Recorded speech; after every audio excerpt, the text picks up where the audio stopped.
Alors, table ronde sur la trame noire. Alors, je vais vous raconter d'abord une petite histoire. J'espère que vous m'entendez bien. C'est bon? Super. Oui, parfait.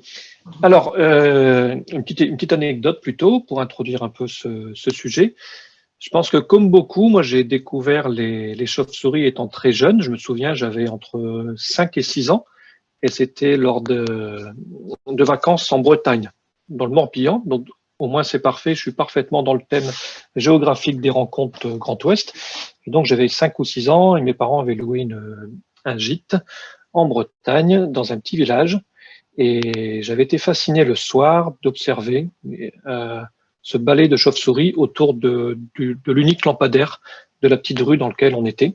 Et donc, c'était fascinant de voir ces chauves-souris. On sait qu'il y avait de différentes tailles, hein, des grandes et des plus petites, et qui tournaient comme ça, sans relâche, autour de ce lampadaire. Et pendant pas mal de temps, j'ai cru que ces lampadaires, ces lumières dans les villes ou dans les villages étaient bénéfiques pour les chauves-souris parce que ça permettait de les observer et de les attirer et peut-être de faciliter leur alimentation. Et c'était avant de comprendre, depuis pas mal de temps maintenant aussi, les effets négatifs ou les impacts que peuvent avoir ces éclairages sur nos amis les chauves-souris. Alors, pour cela, donc, il y a une belle table ronde qui a été préparée avec différents intervenants pour avoir pu déjà consulter en avant-première leur montage PowerPoint. C'est de haute volée, je veux dire, parce que ça va être très, très intéressant.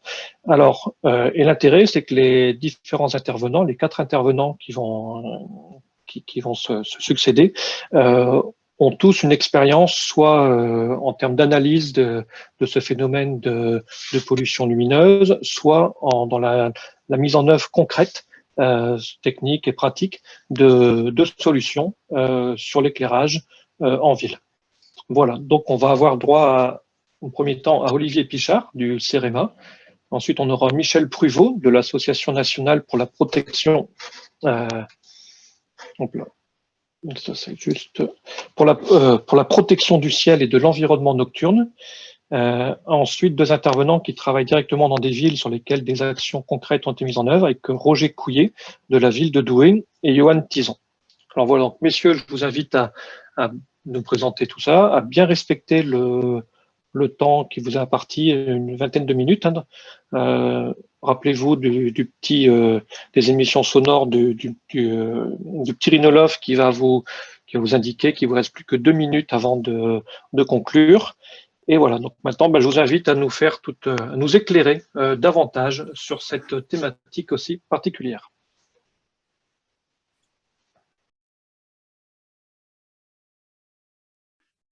Très bien, merci Vincent. Bonjour à tous et à toutes. Ça fonctionne, c'est bon.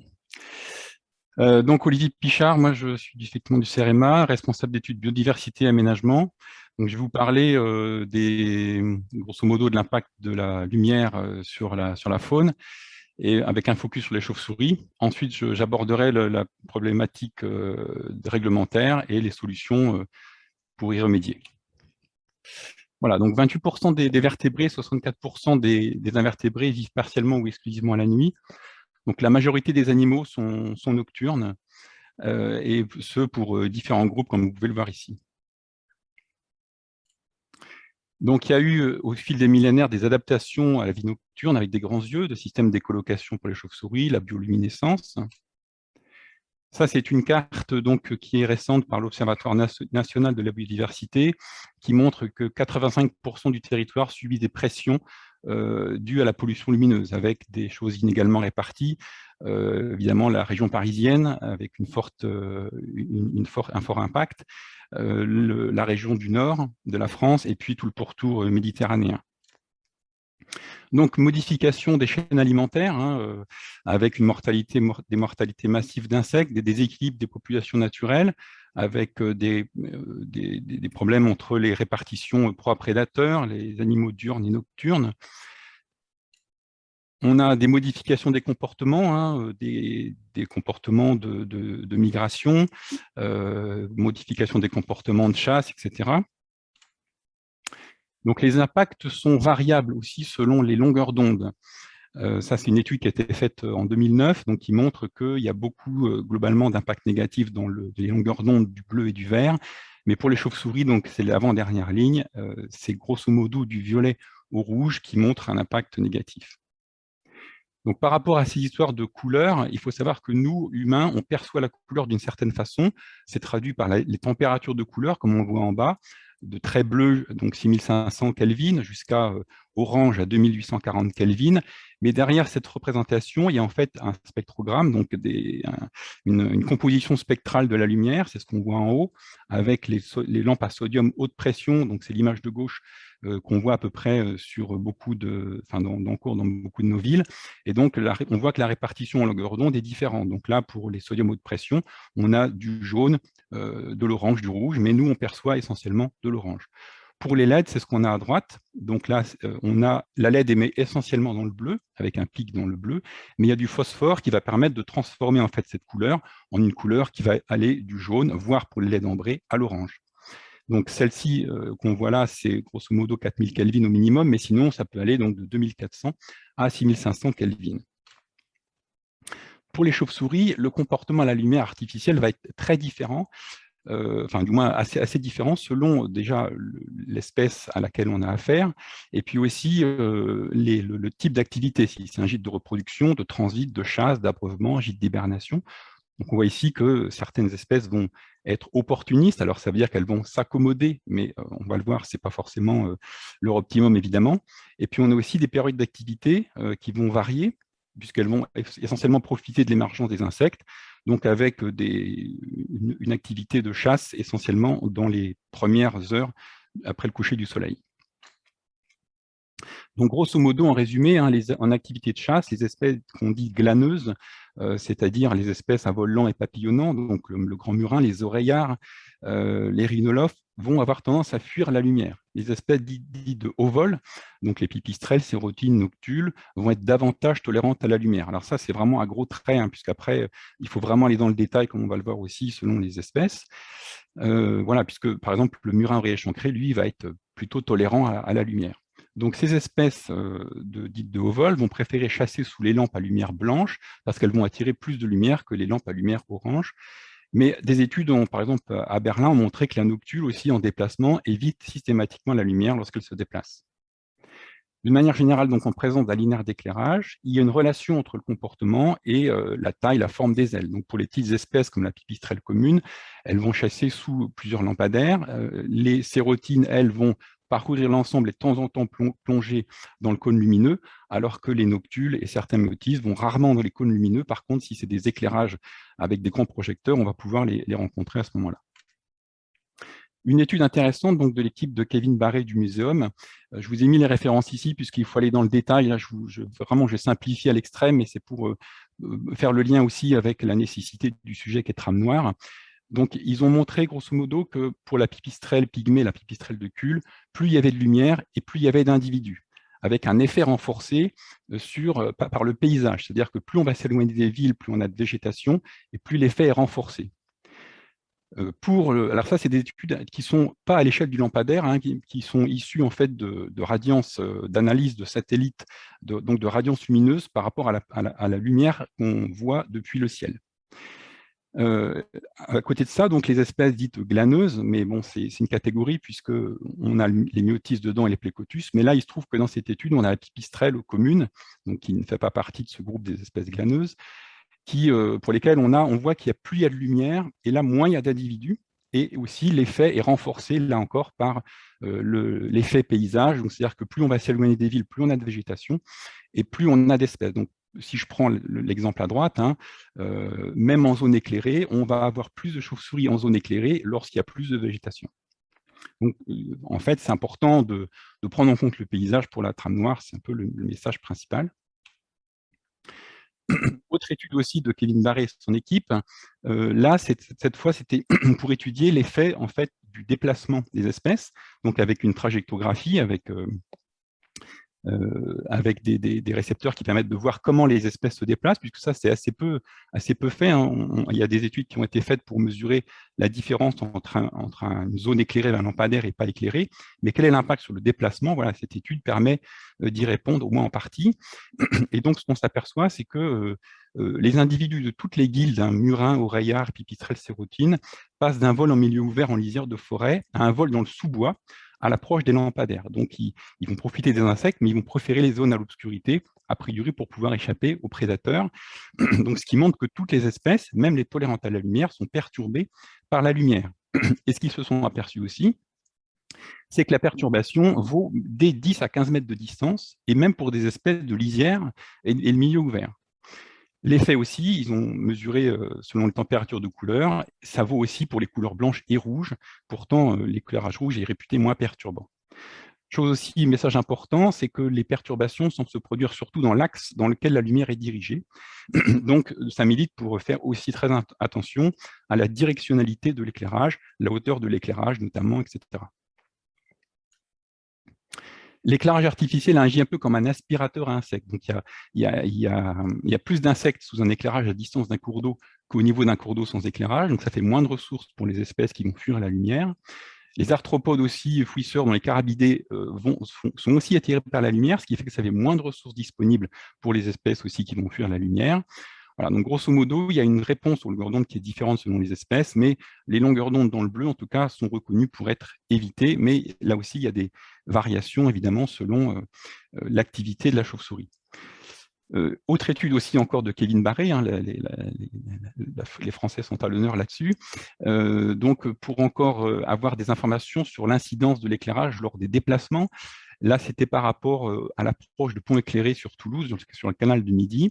Donc l'éclairage des façades et des passages inférieurs des ponts divise quasiment par deux la quantité de chiroptères, des pipistrelles essentiellement. Donc les pipistrelles se tiennent à une distance plus élevée des ponts éclairés que ceux qui ne sont pas éclairés. En l'absence d'éclairage, les individus ralentissent pour éviter évidemment le pont, mais en tout cas, ce qu'ils se sont aperçus, c'est que les individus vont accélérer fortement à l'approche du pont, de 2,2 mètres par seconde en moyenne. Et donc, ça veut dire qu'a priori, là, on n'est pas sur un effet attractif, du moins au sens pour le nourrissage, mais sachant que on est plutôt sur un déplacement, donc les espèces vont avoir tendance à fuir, et donc a priori pour éviter les prédateurs. Donc, d'où l'importance aussi de prendre en compte cet aspect-là pour l'éclairage des ponts. Les incidences de l'éclairage sur les sorties de gîtes des chauves-souris, donc ils se sont aperçus dans des études en 2003 qu'il y avait une diminution du nombre d'individus, par exemple, de pipistrelles pygmées. Il y a une retard de l'heure de sortie de gîte chez le grand rhinophe et le murin oreille chancré et aussi le murin de menton. Donc ça a une conséquence évidemment sur la survie des individus, puisque, comme on l'a vu, normalement c'est là où il y a un pic de ressources en début de nuit, eh bien l'éclairage va perturber en fait l'opportunité d'aller se nourrir en début de nuit, puisqu'il y en a un retard. Ça peut aller jusqu'à l'abandon du gîte, une maternité de 1200 femelles de murin oreille chancré, pourtant réputée assez tolérante à la lumière, a été abandonnée après une mise en lumière de l'entrée du gîte. Et c'est probablement identique pour les gîtes d'hibernation, mais on n'a pas beaucoup de données aussi sur les gîtes d'hibernation. Autre étude, alors là, c'est des espèces qu'on ne rencontre pas en Haute-France, mais néanmoins, c'est intéressant pour étudier la sensibilité des chauves-souris à l'illumination des cavités souterraines, avec des couleurs blanches, ambrées et rouges dans des souterrains. Donc, ce qui ressort, c'est que toutes les couleurs perturbent la sortie de gîte, même si le rouge quand même perturbe un peu moins. Et dans le souterrain, donc là, il y a deux espèces qui vont aller préférentiellement vers les zones éclairées en rouge, mais elles ne font pas de distinction, pas de préférence, en tout cas entre l'ambré et le blanc.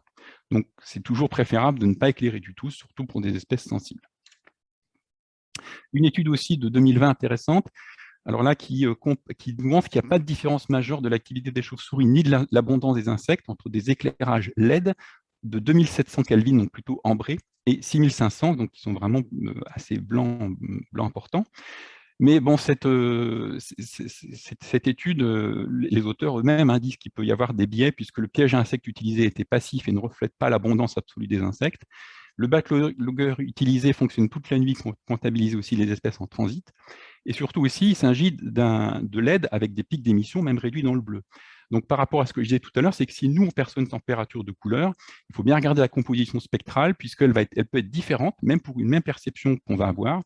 il peut y avoir plus de pics dans le bleu, enfin voilà, des décalages, qui fait que les chauves-souris qui ne voient pas la même chose que nous peuvent être plus sensibles à certaines compositions spectrales. Voilà, donc il faut regarder les données constructeurs, mais pas seulement, il faut aussi regarder parfois l'analyse, puisqu'on a aussi des surprises, on a fait des mesures au niveau CRMA, qui montrent des variations entre les données constructeurs et ce qu'on mesure réellement sur le terrain. Pour le petit rhinolophe, des études ont montré qu'avec des intensités lumineuses très faibles de 3,7 lux, et même les études de Kevin Marey montrent qu'à partir de 1 lux, on a des effets, c'est ce qu'on voit avec les nuits de pleine lune, justement. Alors, le lux, c'est considéré comme un flux lumineux avec une certaine intensité lumineuse, et donc le lux est en fait un nombre de lumens par mètre carré reçu par un élément de surface.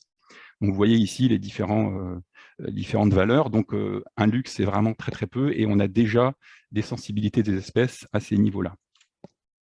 En résumé, pour une réflexion au trame noire, il faut prendre en compte la réglementation, évidemment, le cycle de vie et les différentes activités des espèces. Donc, on est en reproduction, en hibernation, en transit, chasse, sortie, entrée de gîte, etc.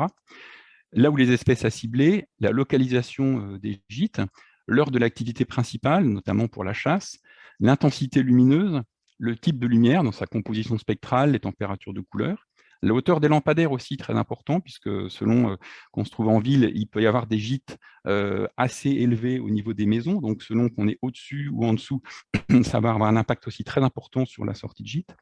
Le contexte paysager, urbain, rural, etc. Et puis aussi le type d'habitat éclairé, un cours d'eau, milieu ouvert, fermé, etc. Alors, un petit focus sur le contexte réglementaire, c'est que depuis la loi de biodiversité de 2016, les paysages donc, font partie du patrimoine commun de la nation, y compris nocturnes. Les paysages nocturnes, ça a été introduit depuis 2016. Il est donc du devoir de chacun de contribuer à la protection de l'environnement, y compris l'environnement nocturne. Et la préservation des paysages à travers les chartes PNR doit prendre en compte la pollution lumineuse. Donc, au niveau réglementaire, il y a eu des évolutions importantes dans ce domaine. Au niveau, donc, pour ce qui nous concerne, alors je passe rapidement là-dessus, donc il y a un décret du 30 janvier 2012 qui est relatif à la publicité extérieure, donc c'est toute une réglementation qui va concerner la réglementation de la publicité avec des extinctions, par exemple entre 1h et 6h du matin. Mais nous, ce qui nous intéresse essentiellement, même par rapport aux chauves-souris, là, c'est l'arrêté du 27 décembre 2018, donc relatif à la prévention, réduction, limitation des nuisances lumineuses, qui définit un certain nombre de catégories d'éclairage. Par exemple, les éclairages liés aux infrastructures diverses, des parkings, les éclairages liés à la sécurité des déplacements des personnes et des véhicules, les parcs et jardins, les monuments, donc la mise en valeur du patrimoine, des structures sportives, les chantiers et les éclairages de rue. Voilà. Donc cet arrêté du 27 décembre définit en fait, s'applique aux installations existantes et nouvelles. Alors il s'applique essentiellement aux nouvelles installations, mais il y a quand même des choses sur les anciennes, avec une date pivot au 1er janvier 2020. C'est la mise en service de l'installation qui est déterminante pour savoir si, à quelle réglementation, quel seuil doivent respecter les luminaires mis en place. Donc pour l'éclairage, alors oui, donc il y a des plages horaires qui définissent les moments où les lumières doivent être éteintes. Il y avait déjà des choses en 2013 donc, qui ont été reprises dans cet arrêté, notamment pour les éclairages des bâtiments non résidentiels, avec une extinction 1 heure après la fin d'occupation des locaux, l'extinction des façades des bâtiments qui doivent être éteints à 1 heure du matin ou plus tard, les vitrines de magasins. Et puis sur les nouveautés, donc les parkings qui doivent être, par exemple, éteints 2 heures après la fin de l'activité, ou la mise en lumière du patrimoine qui sont allumés au coucher du soleil et éteints à 1 heure du matin. Voilà, donc tout ça, c'est des choses qui sont bien spécifiées dans l'arrêté. Alors là, c'est pas l'image, elle ne reflète pas ce qu'il y a dans l'arrêté, mais c'est plutôt d'une manière générale, qui est, d'un point de vue biologique, il faut évidemment éviter les luminaires qui vont émettre d'une proportion de lumière au-dessus de l'horizontale, ce qu'on appelle l'ULR dans les codes. Donc c'est la proportion de lumière émise au-dessus de l'horizontale. Et donc ce qu'on va préférer évidemment, c'est des luminaires qui sont adaptés vraiment à leur utilité, donc de sécuriser les déplacements des personnes. Et donc, toujours évidemment à se souvenir que le meilleur luminaire pour la biodiversité, c'est celui qui n'existe pas. Donc, les luminaires qui ont une proportion de lumière au-dessus de l'horizontale supérieure à 50% doivent être changés au plus tard au 1er janvier 2025. Mais dans l'arrêté, il y a des spécifications, ça ne concerne que les installations pour lesquelles la proportion de lumière est encadrée par une prescription technique. Donc, pour les installations de la mise en valeur du patrimoine, ce n'est pas concerné. Néanmoins, ça doit toujours être éteint à 1h du matin.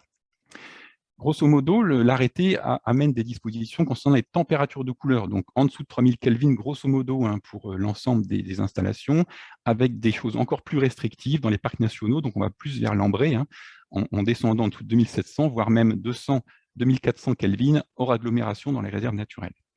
Une interdiction d'éclairer directement le cours d'eau, applicable dès le 1er janvier 2020, et des mesures plus restrictives possibles, mais aussi des dérogations de compétences du maire ou du préfet, avec des sanctions de 750 € par installation lumineuse irrégulière, donc par lampadaire. Alors pour ce qui est des solutions, éviter ce type d'éclairage qui est vraiment pas adapté, qui est très violent. Là-dessus, je vais passer très vite parce que je pense que Johan va en parler. C'est sur l'île des éclairages avec des LED ambrés, avec des dispositifs d'éclairage temporisé qui ne s'éclairent qu'au moment où on progresse, ou des paralumes, des déflecteurs là, qui permettent, par exemple, de ne pas aller éclairer les cours d'eau. Ou même encore mieux, l'extinction nocturne, au moins sur une durée de la nuit. Aussi des luminaires à plateau à LED multiples avec des détecteurs de présence qui vont passer de la lumière ambrée à une lumière plus intensive selon les besoins. Alors voilà ici un cas concret, on va dire, pour bien prendre conscience que c'est quand même assez compliqué cette mise en œuvre de l'arrêté. J'ai pris ici en photo un pont à Château-Thierry.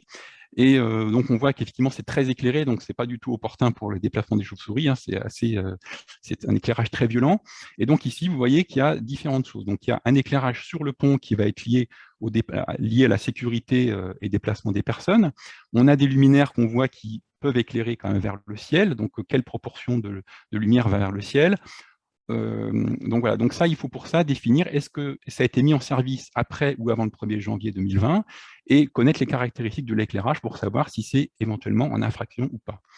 Ensuite, il y a l'éclairage de la façade du pont qui, lui, relève en fait de l'éclairage du patrimoine. Donc, il n'y a pas de disposition par rapport à l'éclairage vers le ciel. Néanmoins, il doit être éteint à 1h du matin et il ne doit pas, alors c'est la troisième chose ici, c'est qu'on a un cours d'eau. Donc, normalement, c'est interdit d'éclairer directement le cours d'eau. Sauf que, qu'est-ce qu'on appelle un éclairage direct du cours d'eau? C'est là toutes les difficultés qu'on a dans l'application de cet arrêté. L'arrêté, il peut être lu différemment selon qu'on est éclairagiste, selon qu'on est juriste, selon qu'on est écologue. Et donc, on manque encore de jurisprudence pour savoir ce qu'il faut réellement appliquer. Voilà, d'où la difficulté de mettre ça. Et également aussi, la photo à gauche montre la difficulté de faire la part des choses aussi entre ce qui relève de la publicité, de ce qui relève de notre arrêté de 27 décembre 2018, et puis les éclairages boules. Là aussi, on peut penser que ça émet à plus de 50% au-dessus de l'horizontale. Eh bien, en fait, pas forcément. Il faut voir aussi les caractéristiques. Ça peut émettre à 40%, 45%, et dans ce cas-là, ce n'est pas en infraction par rapport à l'arrêté de 2018. Je termine avec les documentations CEREMA utiles, donc une série de fiches qu'on a rédigées sur l'éclairage et la biodiversité. Donc, mots-clés dans votre moteur de recherche favori, vous mettez Aube, fiche CEREMA. Décryptage de l'arrêté nuisance lumineuse de 2018 dont j'ai parlé, vous tapez décryptage 2018 CEREMA. J'ai fait un état des lieux de la trame nord en Hauts-de-France aussi, avec donc une synthèse de comment est traitée la trame noire en Hauts-de-France, donc à l'état des lieux 2019. Notamment, je parle des syndicats départementaux de l'éclairage dont a parlé Patrick, qu'on appelle globalement les AODE, les autorités organisatrices de la distribution d'énergie. C'est le terme générique, puisque derrière ça, on a beaucoup de choses différentes. Et puis le guide chiroptère infrastructure de transport. Voilà, merci de votre attention. Parfait. Ben, écoute, un grand merci Olivier pour la clarté, on va dire, et la qualité de ton exposé.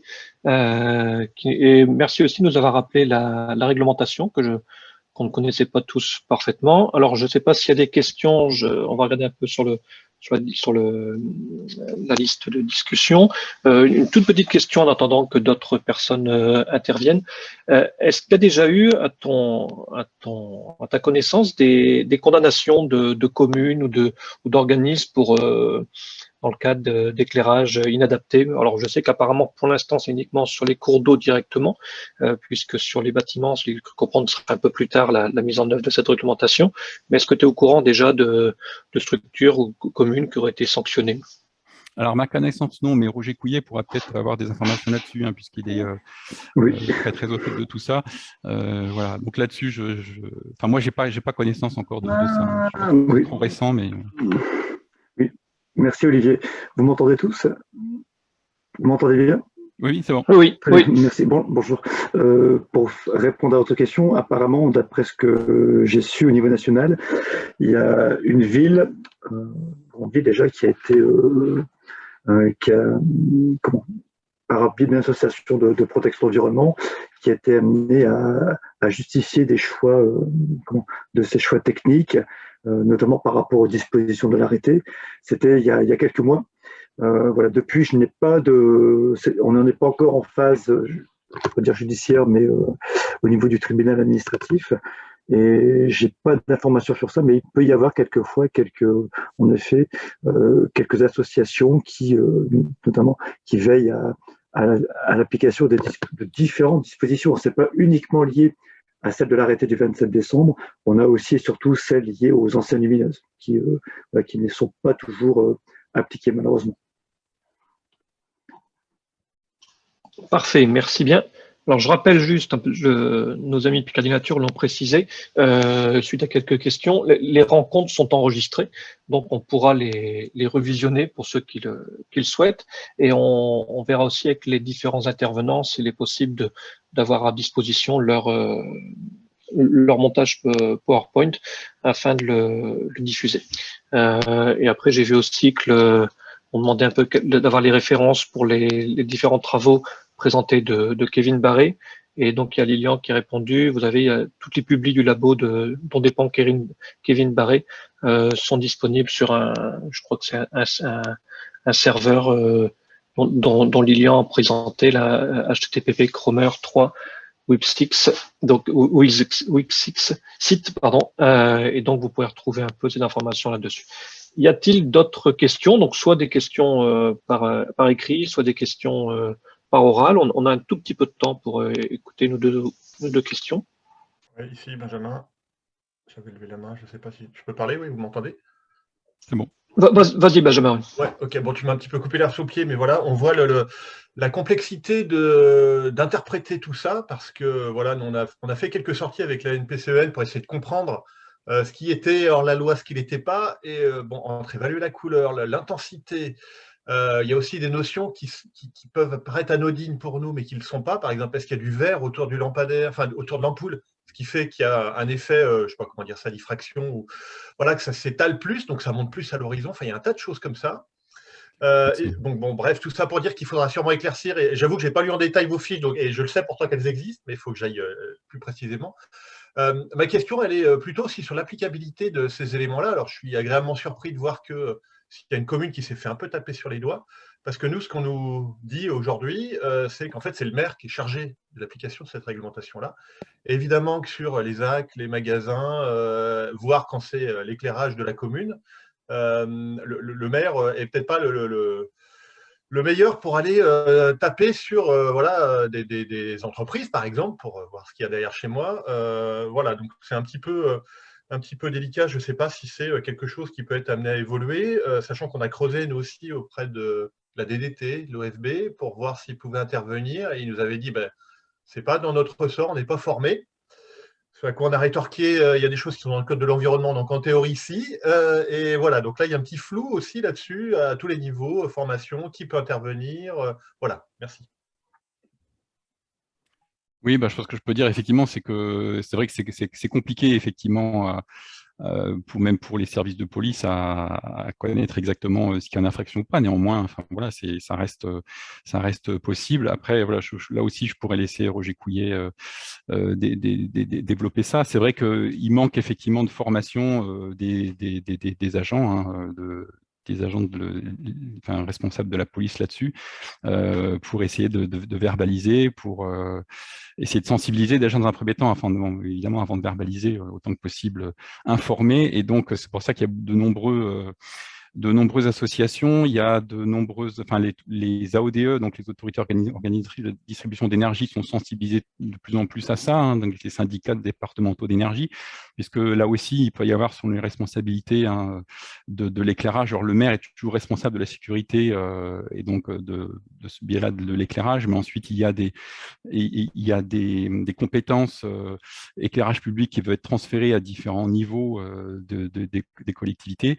Donc, c'est toutes ces personnes-là qu'il faut effectivement informer. Nous, au CEREMA, on a rencontré justement, on a fait le tour des syndicats départementaux d'énergie pour lesquels qu'on connaissait. Donc, ils font en sorte d'appliquer la réglementation. Néanmoins, ils ne sont pas chargés des services de la partie police. Donc, voilà, ça nécessite effectivement aussi, avec l'ADREAL d'ailleurs, c'est des choses qu'on a déjà discuté, hein, puisque le rapport que j'avais fait justement sur l'état des lieux de la situation à la trame noire prend en compte aussi un petit volet justement sur la partie police.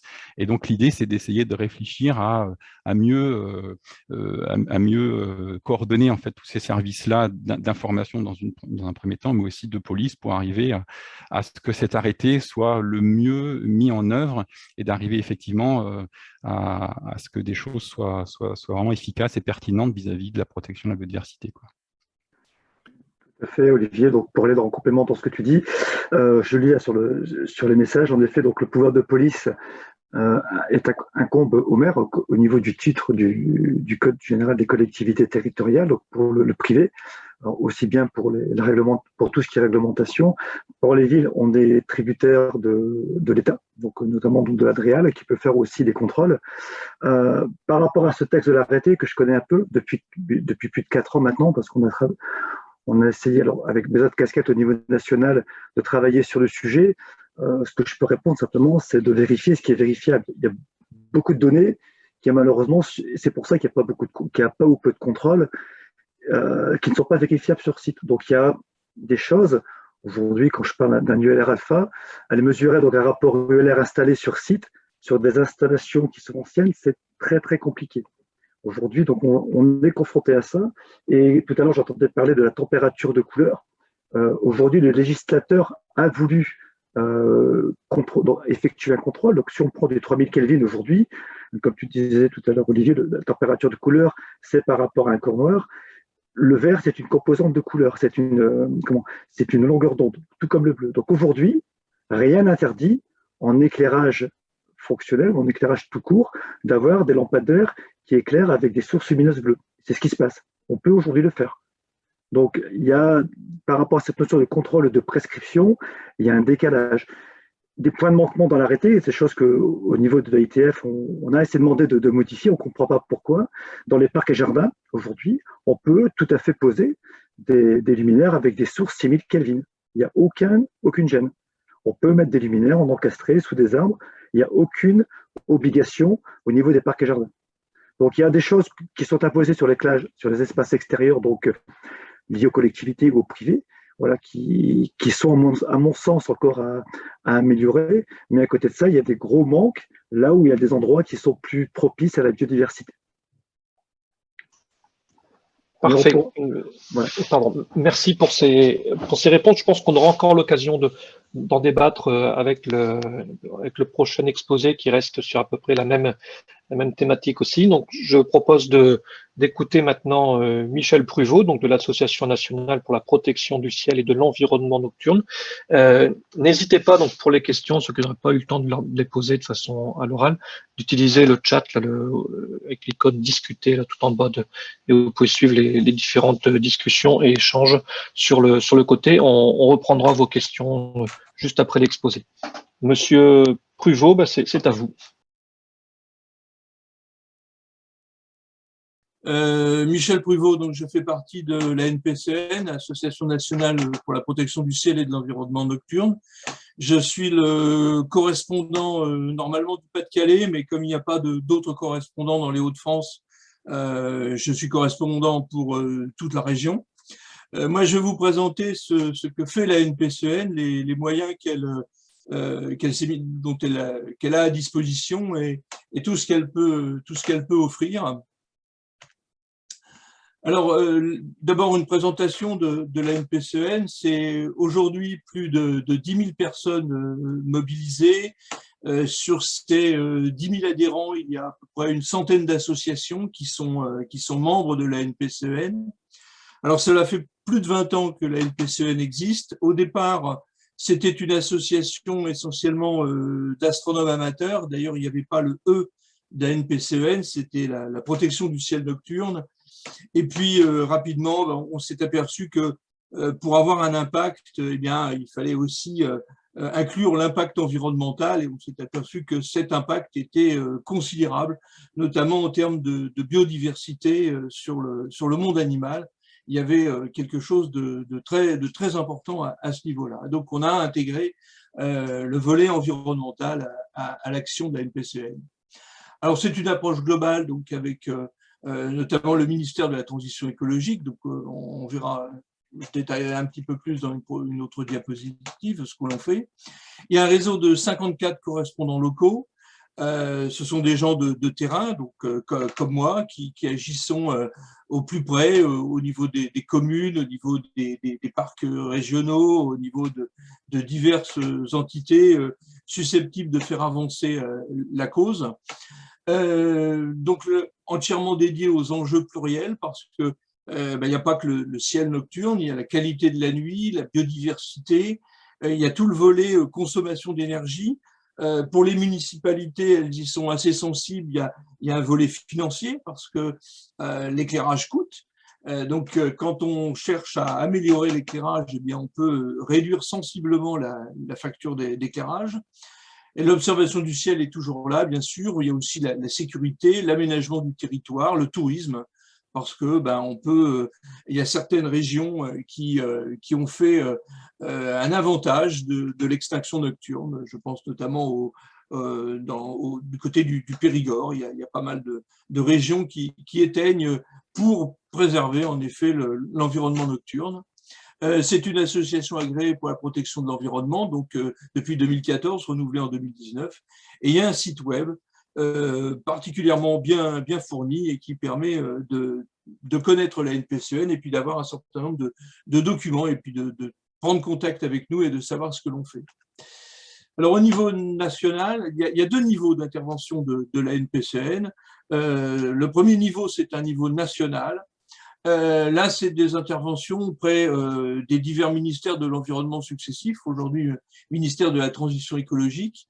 Vous voyez une photo là ici où on a créé un document avec l'Association des maires de France, un document très important qui permet aux maires d'intégrer toute une démarche environnementale lors notamment de la rénovation de l'éclairage, lors d'un plan lumière, donc intégrer tout le volet environnemental, mais de quelque chose de très étendu, c'est-à-dire que ça va non seulement de la préservation de la biodiversité jusqu'à la récupération et l'élimination des éclairages, des LED, etc. Donc il y a quand même un gros volet qui est fait à ce niveau-là. La NPCEN est intervenue au niveau de pas mal de textes de loi. On parle notamment de celui de décembre 2018. Donc la NPCEN est intervenue à ce niveau-là. Elle est intervenue dans la loi Grenelle, dans les projets de loi relatifs à la biodiversité. Donc la NPCEN intervient de façon assez forte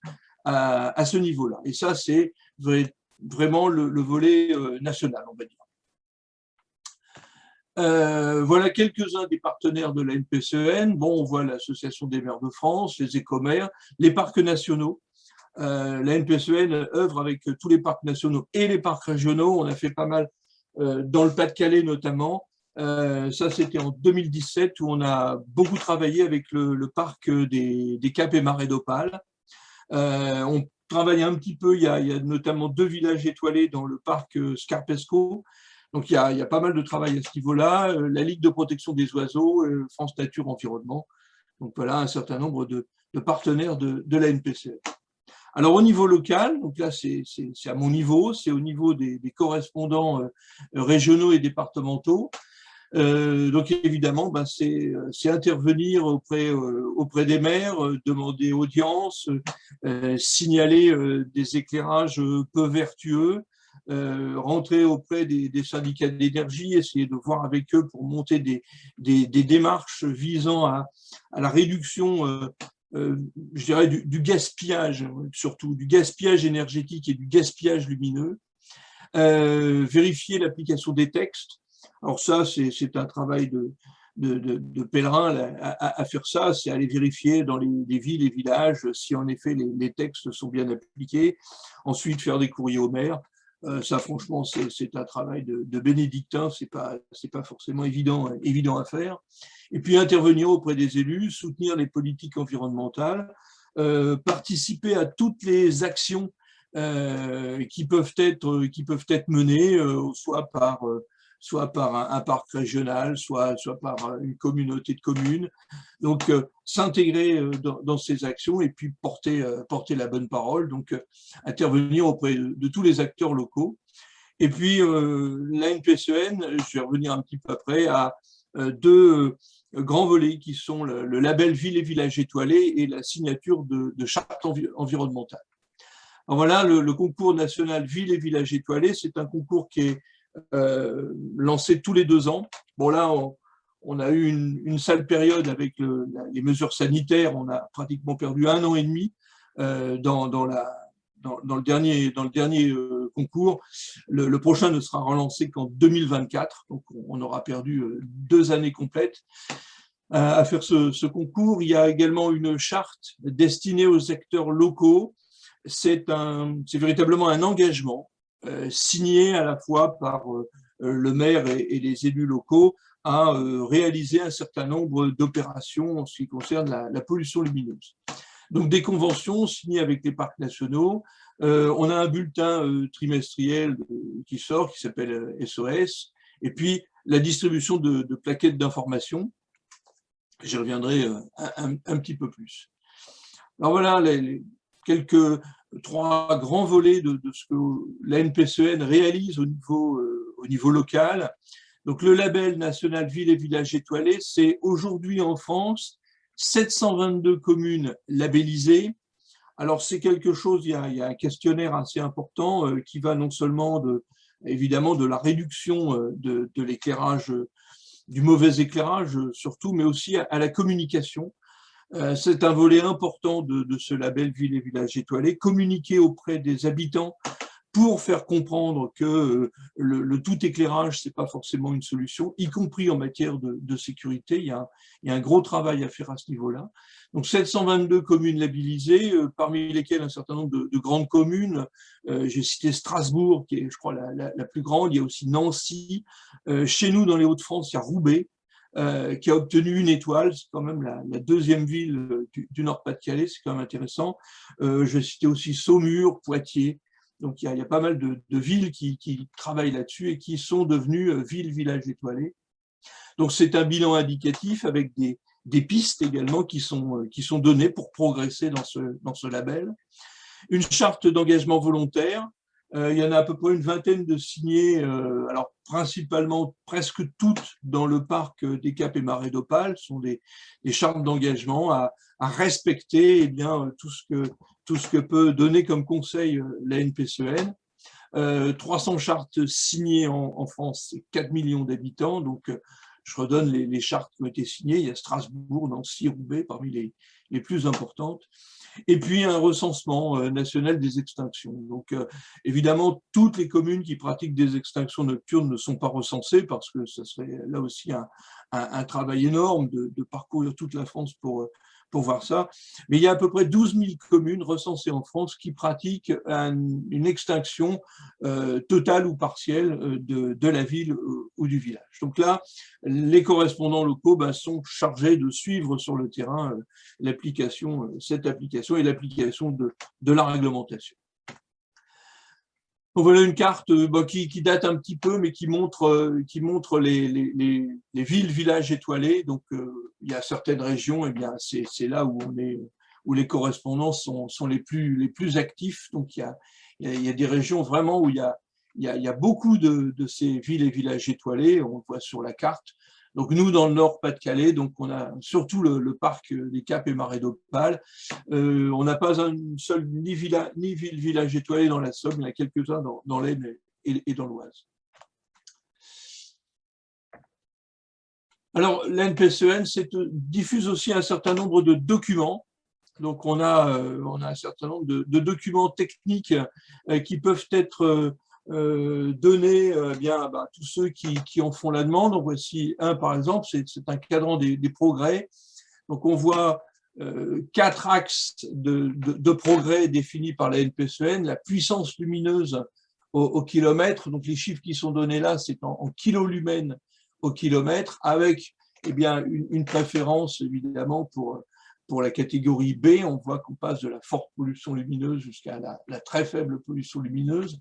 L'orientation de la lumière est quelque chose d'important également, suivant qu'on va orienter des éclairages pratiquement à l'horizontale ou à la verticale. Et bien à ce moment-là, déjà le ULOR que l'on aura va être proche de 0.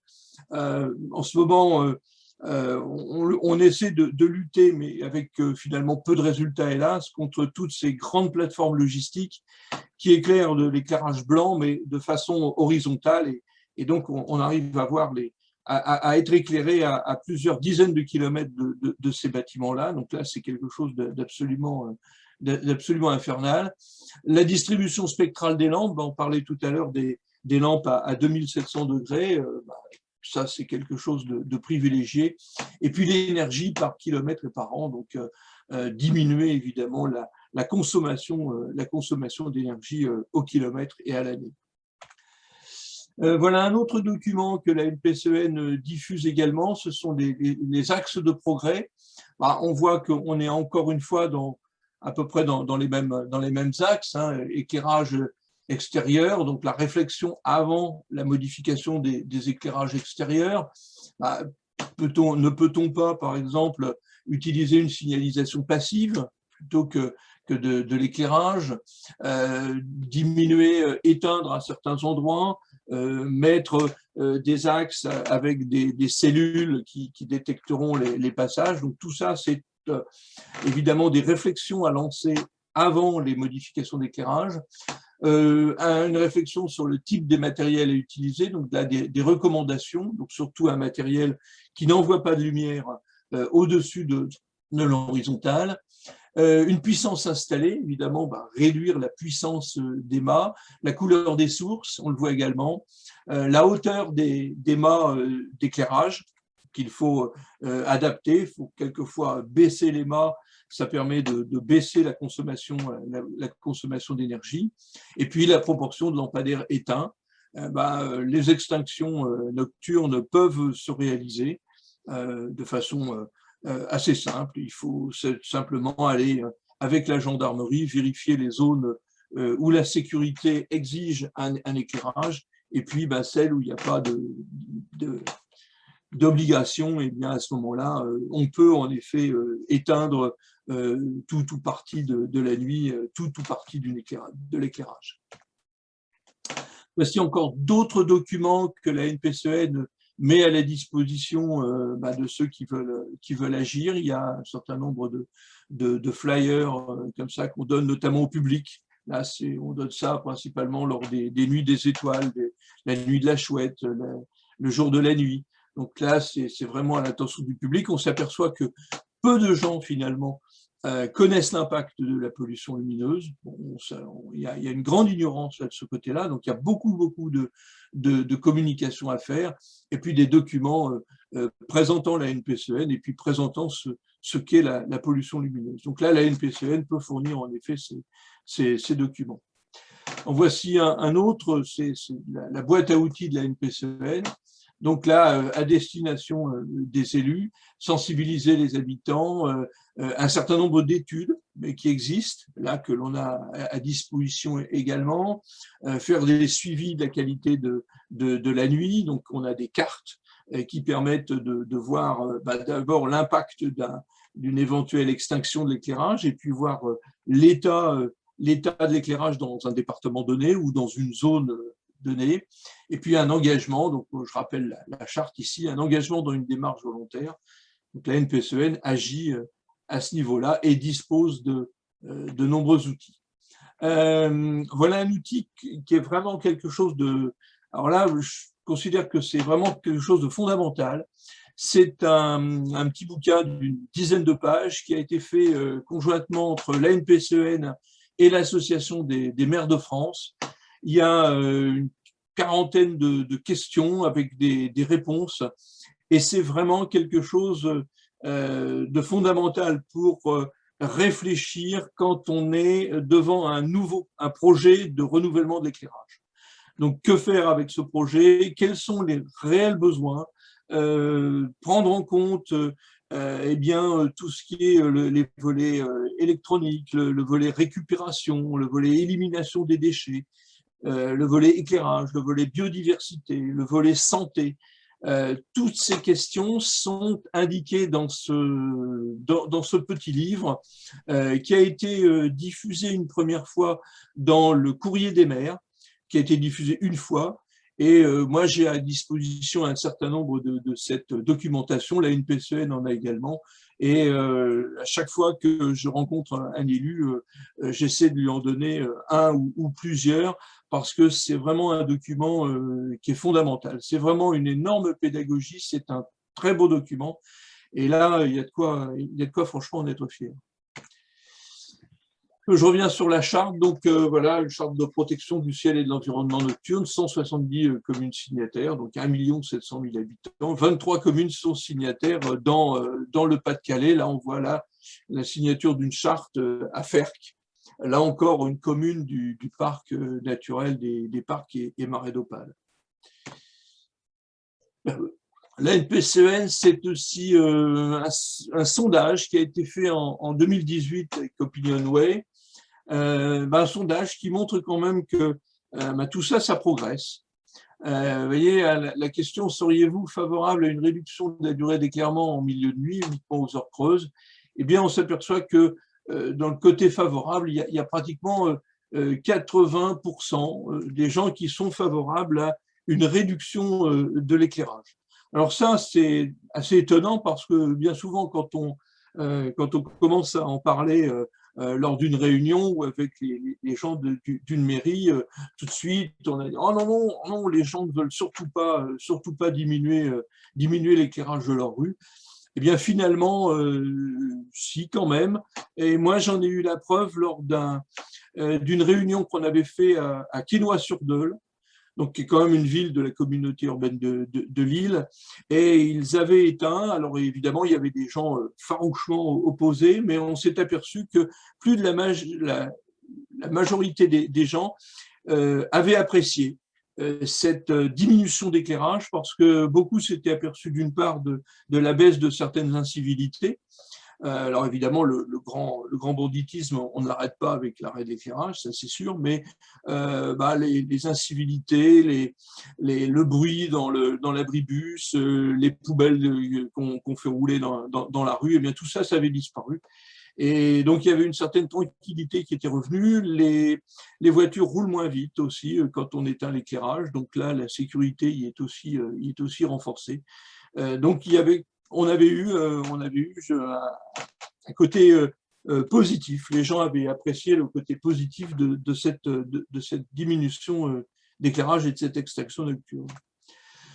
Autre sondage, alors là, c'est là où on voit que finalement, peu de gens sont au courant de la pollution lumineuse, donc quand même 55% n'ont pas entendu parler de la pollution lumineuse. Alors pas du tout 20%, non plutôt pas 55%. Oui, trois quarts des gens ne savent pas que trop d'éclairage constitue une pollution.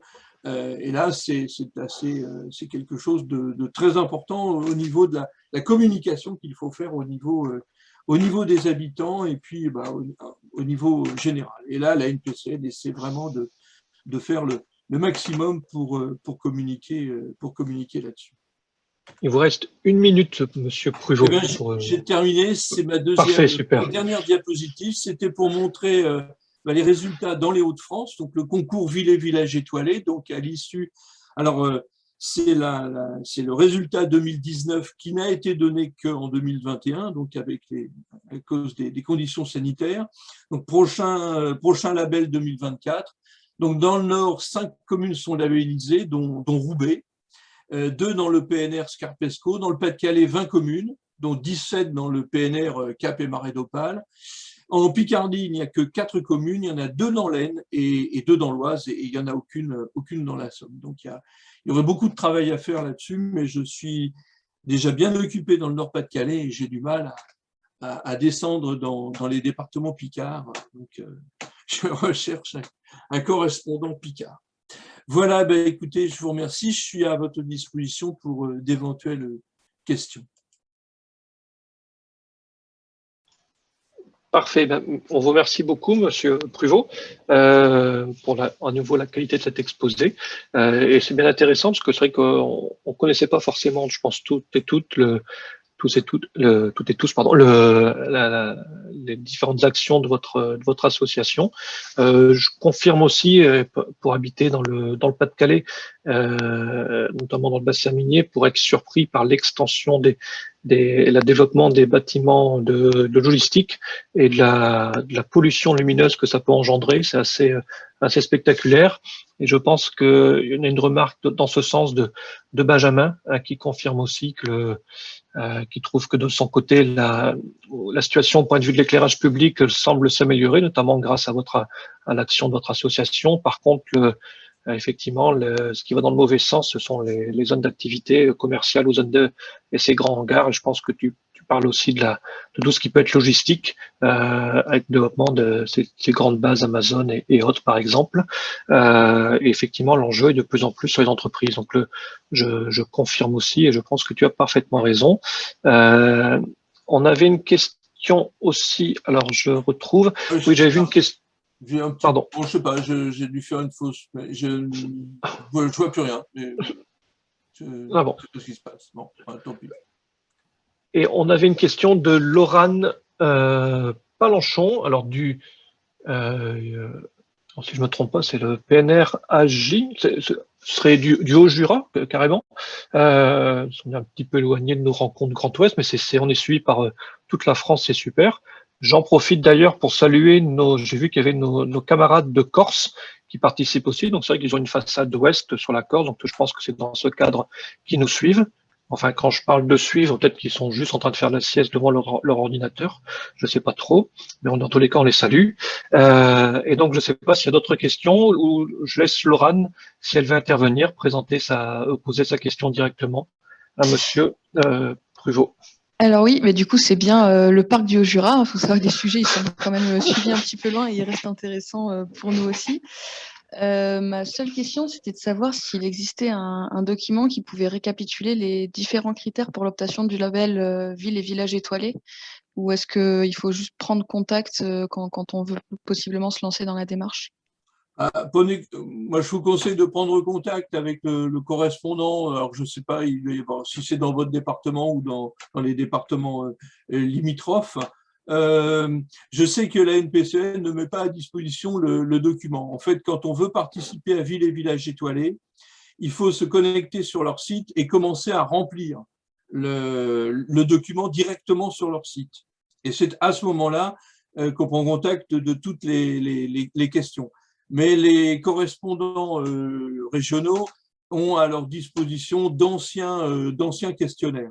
Et donc, on peut déjà commencer à discuter de l'ensemble des volets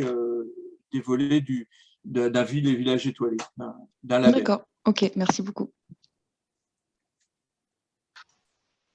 Parfait. Alors, je vous propose qu'on enchaîne tout de suite parce que le temps passe, on a déjà pris un petit peu de retard et il nous reste encore 2 intervenants et pour les connaître un peu, je sais qu'ils peuvent être tellement passionnés que on risque de passer encore un petit peu de temps.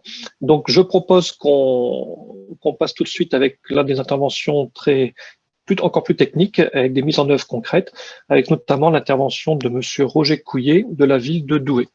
Donc, Monsieur Couillet, c'est à vous. Bonjour, donc Roger Couillet de la ville de Douai, donc en charge des installations électriques extérieures, et je vais donc vous amener à vous parler du projet de la trame sombre que l'on est en train d'installer sur la ville de Douai. Alors, la particularité de cette trame sombre, c'est qu'elle s'inscrit dans un milieu urbanisé, donc ce milieu est primordial et doit être reprise dans un diagnostic préalable pour la mise en place d'une trame sombre et surtout sur la pertinence de la mise en place d'une trame sombre. L'éclairage extérieur est installé essentiellement pour des raisons de sécurité. Il apporte aussi un rôle social et sociétal qu'on oublie souvent. Il participe à la vie nocturne et notamment en ces temps de confinement. On peut aussi imaginer un peu toute une ville éteinte la nuit par temps de confinement, l'anxiété que cela peut générer, notamment pour les personnes qui sont sans domicile fixe, qui sont dehors. Donc voilà, donc on peut, pour une ville, avoir peut-être une approche différente d'un milieu rural quant à l'extinction des installations d'éclairage. Donc sur Douai, l'étude qui a été mise en place, on a pu bénéficier d'une expertise par une thésarde qui a fait sa thèse au Muséum d'histoire naturelle de Paris, donc qui travaillait dans un bureau d'études à côté de Douai, et qui nous a proposé de réaliser une modélisation de corridors écologiques nocturnes, notamment sur la ville de Douai, dans le but de mettre en place une trame sombre. Alors, je vais avancer à la suivante. Hop. Voilà. Alors, la méthodologie de la trame sombre, on est environ sur une durée de 3 ans. Donc, sur ce qu'on est en train de faire, il s'agit d'abord d'une démarche expérimentale et volontaire. On a défini un projet, on a fait une analyse de l'existant, donc avec différents éléments, plans d'eau, rivières, des plans, des vues aériennes. On a évalué la potentialité de la mise en place avec l'identification des enjeux. Et cette étape-là est nécessaire économiquement et techniquement à la mise en place de ce type d'installation. On a ajouté une couche orthophotographique nocturne avec le diagnostic patrimonial. Donc, ça veut dire aussi de nécessairement connaître les caractéristiques intrinsèques des installations, notamment en termes de température, de couleur, identifier les points de conflit potentiels, la pertinence de la solution technico-économique mise en place. Il faut pouvoir aussi avoir le côté économique en tête, la recherche de financement extérieur potentiel, la procédure de consultation, la réalisation des travaux, donc dans la phase dans laquelle nous sommes actuellement, et ensuite on fera ultérieurement une étude d'impact. Donc, je ne vais pas vous apprendre grand-chose sur ces sujets-là. Donc, les 3 effets principaux sur des nuisances lumineuses sur la biodiversité. Voilà, donc l'activité, donc l'indicateur qui a été pris par Odyssée était les chauves-souris. Donc, c'est un indicateur qui a permis de pouvoir quantifier les enjeux. Nous avons posé 80 points de mesure sur le territoire de la ville, donc vous avez la superficie, donc à différents endroits, on va dire qualifiés de stratégiques, notamment pour la prise en compte des trames vertes et bleues, donc notamment au niveau des plans d'eau et des espaces verts. La proportion de végétation également est un enjeu fort, notamment chez les privés. On a pas mal de personnes qui ont un jardin et dans le cadre de ce jardin peuvent avoir une activité quand même au niveau de la biodiversité. 11 espèces ont été identifiées sur Douai, et notamment une grosse majorité de pipistrelles nocturnes. Voilà. Et donc, on peut constater ici, donc, si on reprend cet indicateur, la pipistrelle, on a des zones de forte activité qu'on trouve ici sur le sud de la ville, dans le centre-ville, et également sur la partie nord, là où on a un terri, et on a donc la rivière de la Scarpe qui passe ici, et on a le canal de dérivation de la Scarpe qui passe ici. On a de forts enjeux de biodiversité au niveau des cours d'eau. Pour les sérotines et noctules, la carte est encore plus flagrante. On a 2 gros réservoirs de biodiversité et potentiellement un corridor écologique ici, donc entre ces 2 réservoirs, que la trame sombre va essayer de rétablir. Donc ici, vous avez une vue du ciel de Douai, donc qui a été prise par la station ISS en juin 2021. Donc je ne connais pas Thomas Pesquet, mais j'ai vu ça sur leur site. Et donc en effet, je vous rejoins tout à fait. Alors, je vous rejoins tout à fait sur la partie privative. Je voulais juste attirer votre attention sur cette photographie. Les photographies qu'on vous montre à chaque fois qu'il y a de l'espace, c'est la luminance de la Terre qui est vue. C'est-à-dire c'est les flux renvoyés par la Terre et non pas la luminance du ciel vu de la Terre. Et la nuance est quand même nettement importante, c'est que là, on prend en compte toutes les réflexions des surfaces. Et donc, c'est pas la luminance du ciel qui est prise en compte. Donc, c'est une notion qu'il faut quand même intégrer. Alors, autre chose, on ne le voit pas ici, vous voyez, mais là, vous avez une autoroute, l'autoroute A1 et l'autoroute A20. Et ici, donc, vous avez la nationale 43. Et tous les petits points que vous voyez sont les phares des voitures. Donc aujourd'hui, une photographie, quelque part nocturne, quelle qu'elle soit, que ce soit satellitaire, on peut arriver à lui faire dire un peu ce qu'on veut. Et donc il faut quand même quantifier et pondérer la photographie de ces remarques, notamment au niveau des phares de voiture. Là où je vous rejoins, le parc privé. Donc ici, on a le parc Amazon, on a la zone Delta 3, et vous avez tout à fait raison d'indiquer la partie privative. Bon, je prends cette route-là, j'habite approximativement ici, je viens quelquefois travailler en voiture, bien souvent à pied, et vu du sol, vous avez à un moment donné la zone multimodale Delta 3, où vous avez en effet un gros projecteur à ciel ouvert, parce que les bâtiments qui sont récents, avec la gare de triage à côté, donc c'est quelque chose de faramineux, c'est très très polluant. Et de l'autre côté, vous avez Metal Europe, le signe de Metal Europe, où, pour le coup, vous avez à 20 km un énorme anneau de lumière en bord d'un canal et qui génère énormément de nuisances lumineuses. Donc j'en ai parlé au ministère de ces deux sujets-là. Voilà, c'est des choses, mais c'est quand même assez compliqué d'aller gérer. Et sur cette carte ici, imaginons qu'on éteigne quand même toutes ces surfaces qui sont quand même en blanc, hein, c'est quand même de la lumière blanche, c'est quand même nocif pour la biodiversité. On pourrait déjà quand même avoir un meilleur rendu nocturne de la vue du ciel. Donc on ne réglera pas ici le problème des villes, mais en tout état de cause, l'éclairage géré par les privés est quand même un point important et aujourd'hui qui peut être préoccupant pour la biodiversité. Donc je reviens sur notre projet de Douai.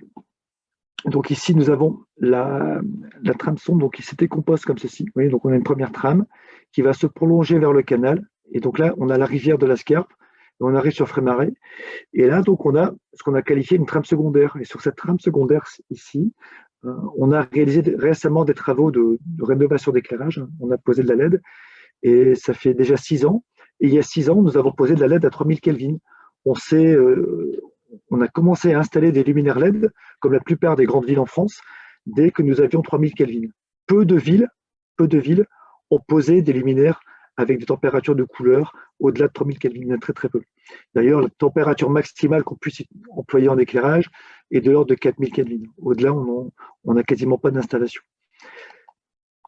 Je vais avancer. Alors, si je vous parle de ça, de température de couleur, on va faire juste un petit rappel. Le soir, on est sur une lumière jaune-orangée à 2000 Kelvin. Donc, c'est la couleur du soleil à l'horizon. La journée, on a 6500 Kelvin. D'ailleurs, le D65 est l'indicateur qui permet de qualifier la lumière naturelle. C'est la norme, on va dire, en termes de température de couleur.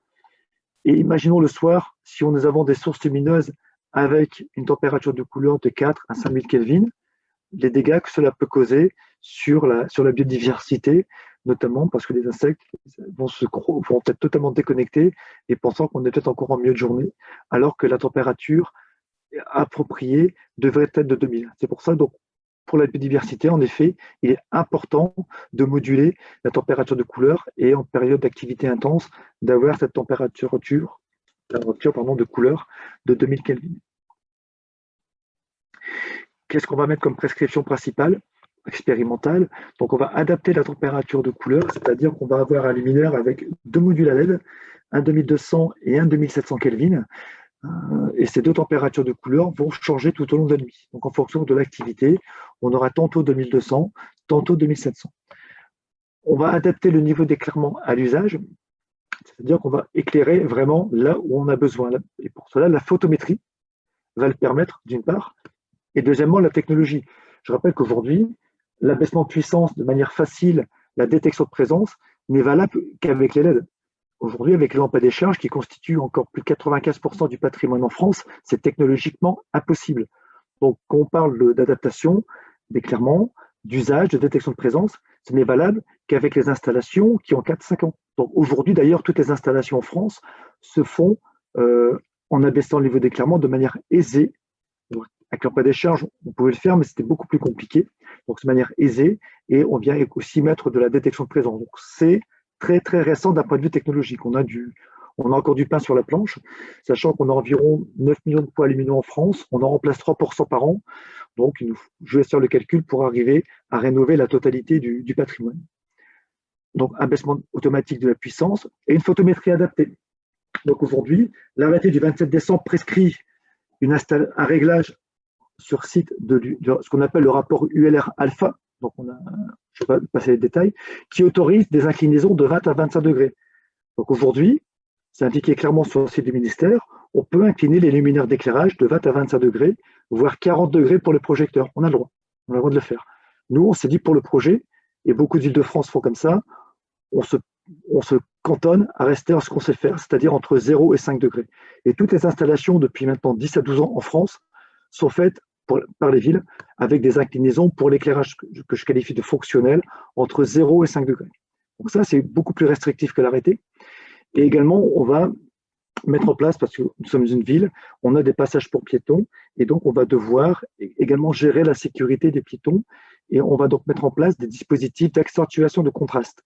Donc l'éclairage est une chose, l'éclairement est une chose, le contraste visuel en est une autre, et donc pour pouvoir distinguer un piéton, on va mettre en place des dispositifs intelligents qui, avec des températures de couleur, vont permettre, donc on va passer soit sur du ambre ou une couleur un peu plus jaune-orangé, de pouvoir, quand on a un piéton qui va passer, s'allumer et ainsi par contraste pouvoir voir les piétons. Donc là, aujourd'hui, vous avez donc ici ce qu'on peut utiliser en termes d'éclairage, 2200-2700 Kelvin qui seront employés dans le cas de la trame sombre et 3000. En France, aujourd'hui, se développent beaucoup les températures de couleur en 2700 Kelvin. Voilà, on commence à monter beaucoup d'installations à ces températures de couleur et ces trois valeurs-là sont des valeurs standardisées par les fabricants. Donc le 2400 Kelvin, qui est repris dans les dispositions de l'arrêté, aujourd'hui n'est pas une valeur standard, elle le sera sûrement par la suite, mais aujourd'hui, les valeurs usuellement employées sont celles-ci. On va donc adapter également la détection de présence avec ce qu'on appelle des nœuds communicants. Donc, on va créer des groupes de plusieurs lampadaires et ces groupes de lampadaires vont communiquer entre eux. Dès qu'on aura un piéton ou un cycle, on va allumer 4-5 lampadaires plutôt que d'allumer une rue complète. Et donc, on va créer des scénarios qui vont nous permettre d'optimiser le fonctionnement, ainsi pouvoir éclairer vraiment quand on en a besoin. Au niveau des graphiques, voici comment ça se passe. Donc, on va avoir un premier plateau, un premier module à LED en 2200 Kelvin l'été. On va venir faire en milieu de nuit un changement. On va venir piloter un second plateau et on va venir mettre de la détection de présence sur le second plateau.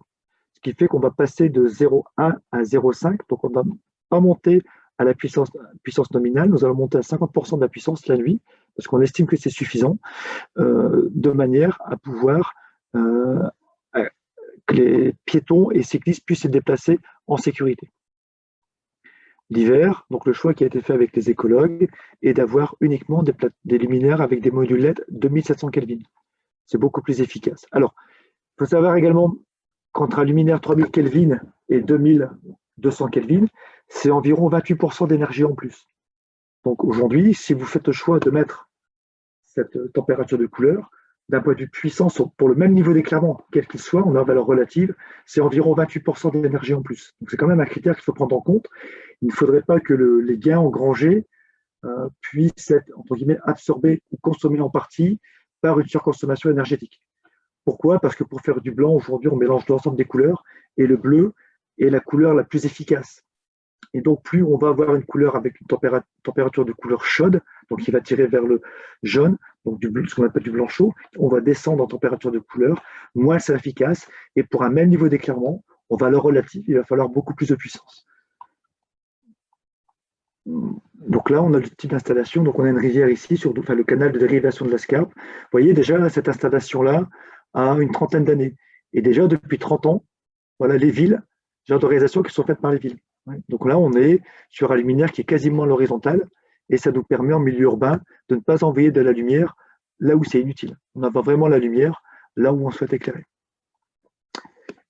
Quelques calendriers, donc quelques notions. Nous sommes actuellement en travaux, donc jusqu'en juin 2022.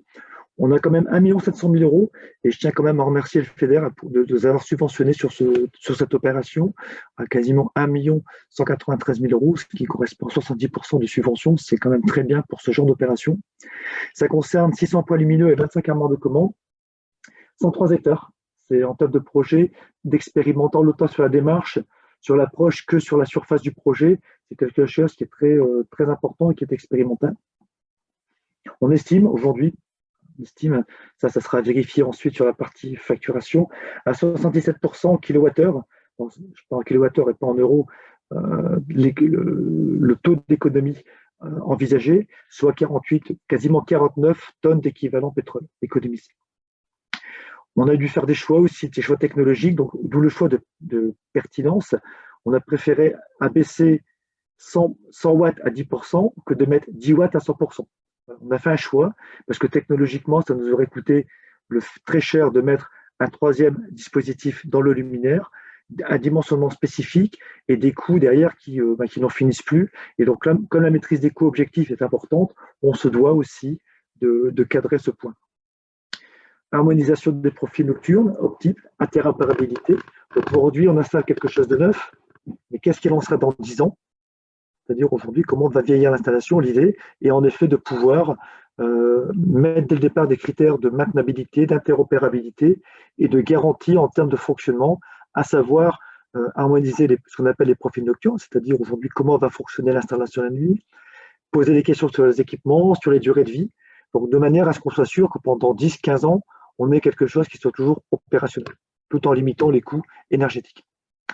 Mais voilà, je rejoins encore sur cette partie-là, des actions complémentaires. Là, vous avez des exemples qui sont juste à côté de Douai, sur la trame sombre, un lotissement privé. Donc là, quand on avait fait les études, on s'est demandé, on a vu quelques points. Et ben là, ça en est un lotissement privé éclairé à 4000 Kelvin, en plein champ. Donc là, pour le coup, c'est nocif. Un parking de supermarché et un garage.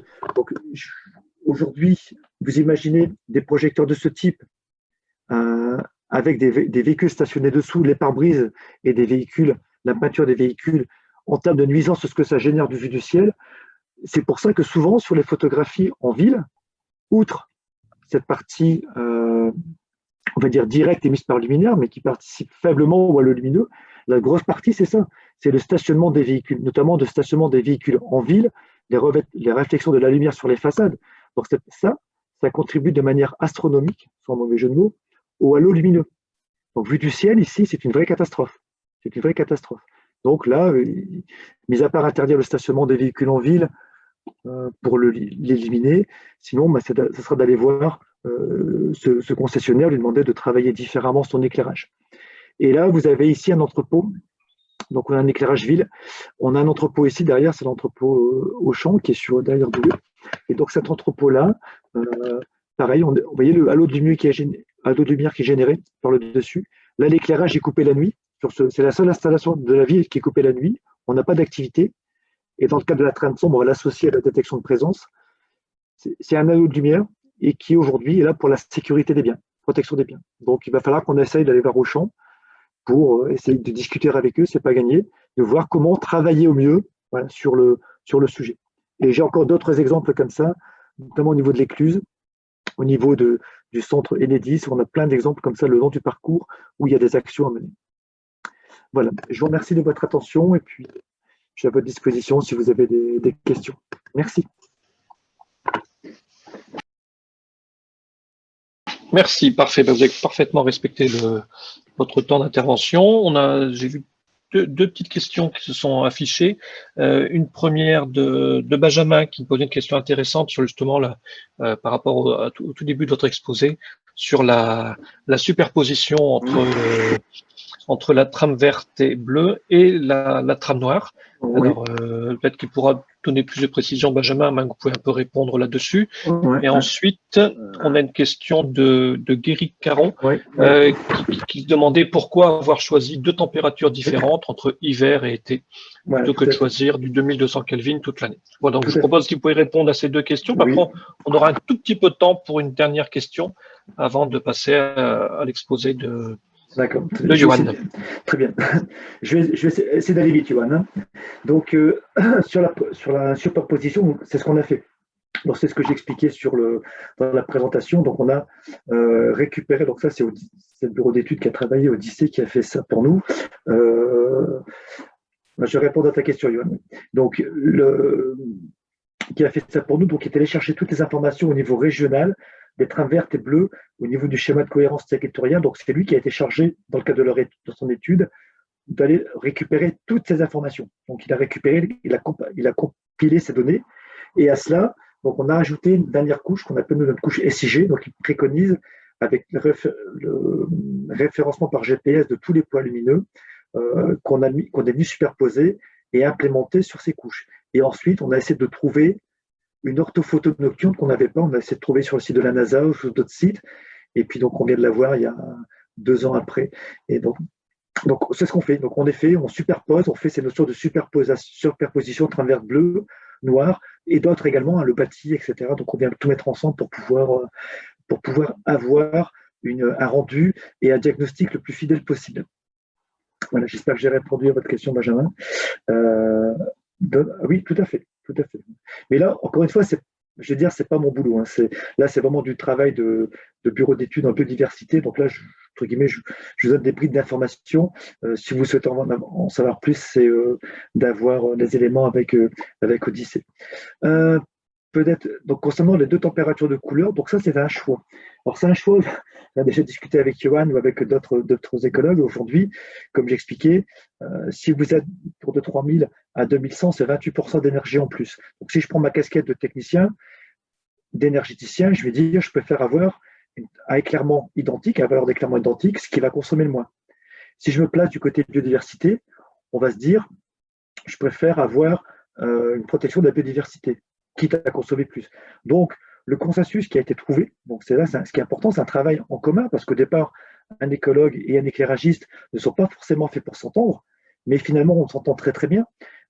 C'était de trouver des températures. Donc, on a fait le choix de baisser à 2700, ce que je trouve pour lequel je poussais, et Odyssée a dit, bon, on va plutôt remonter sur 2200 Kelvin. Voilà, donc ça, c'était des choix des températures plancher-plafond. Ensuite, le choix qui a été fait, c'est que l'hiver, en effet, on a une moindre activité par rapport au diagnostic qui a été mis en place, hein, par rapport aux indicateurs. Hein. Donc, il faut avoir ça en tête. Donc, ce sont ce qui a été mis en place qui nous donne le référentiel. Donc, il a été décidé pour limiter la consommation énergétique et aussi avoir un meilleur rendu des couleurs et des usages. Parce qu'en hiver, finalement, c'est là où on a besoin de la lumière le plus tôt et où il y a moins d'activité en termes de biodiversité pour notre projet.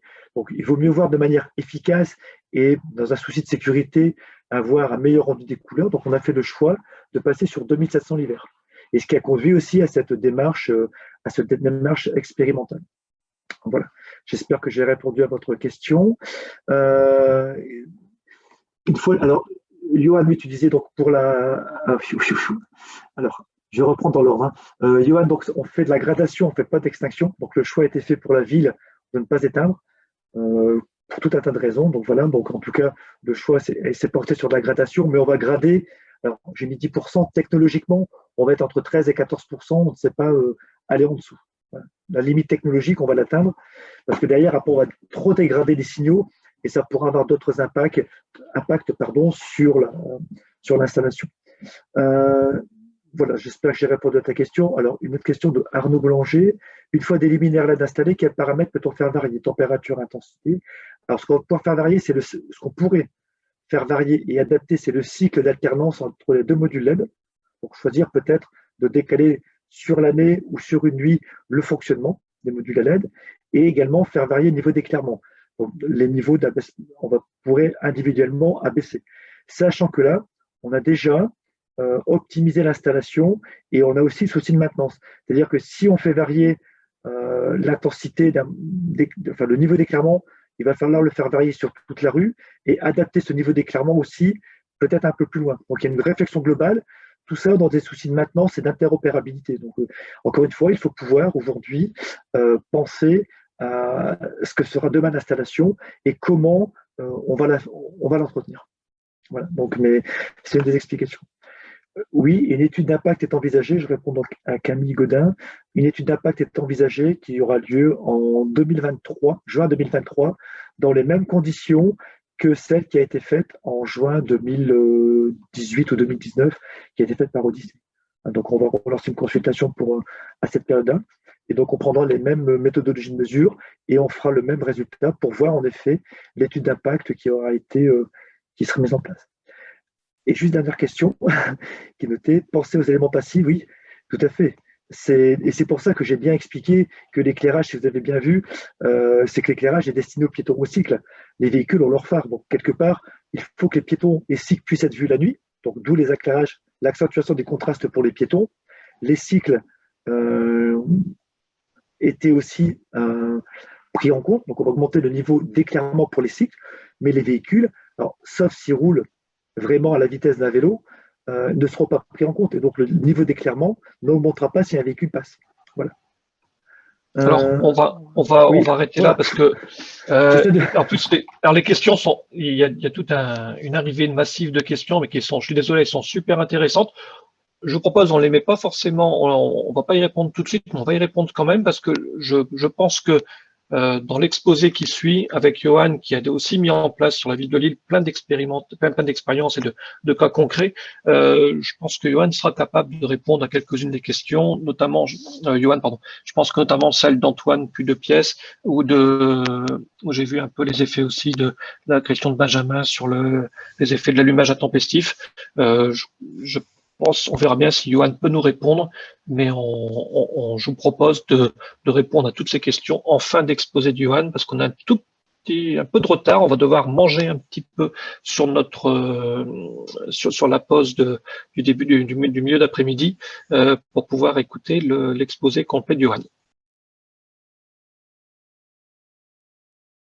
Donc Johan Tison est écologue à la direction nature en ville de la ville de Lille depuis 2005. Voilà.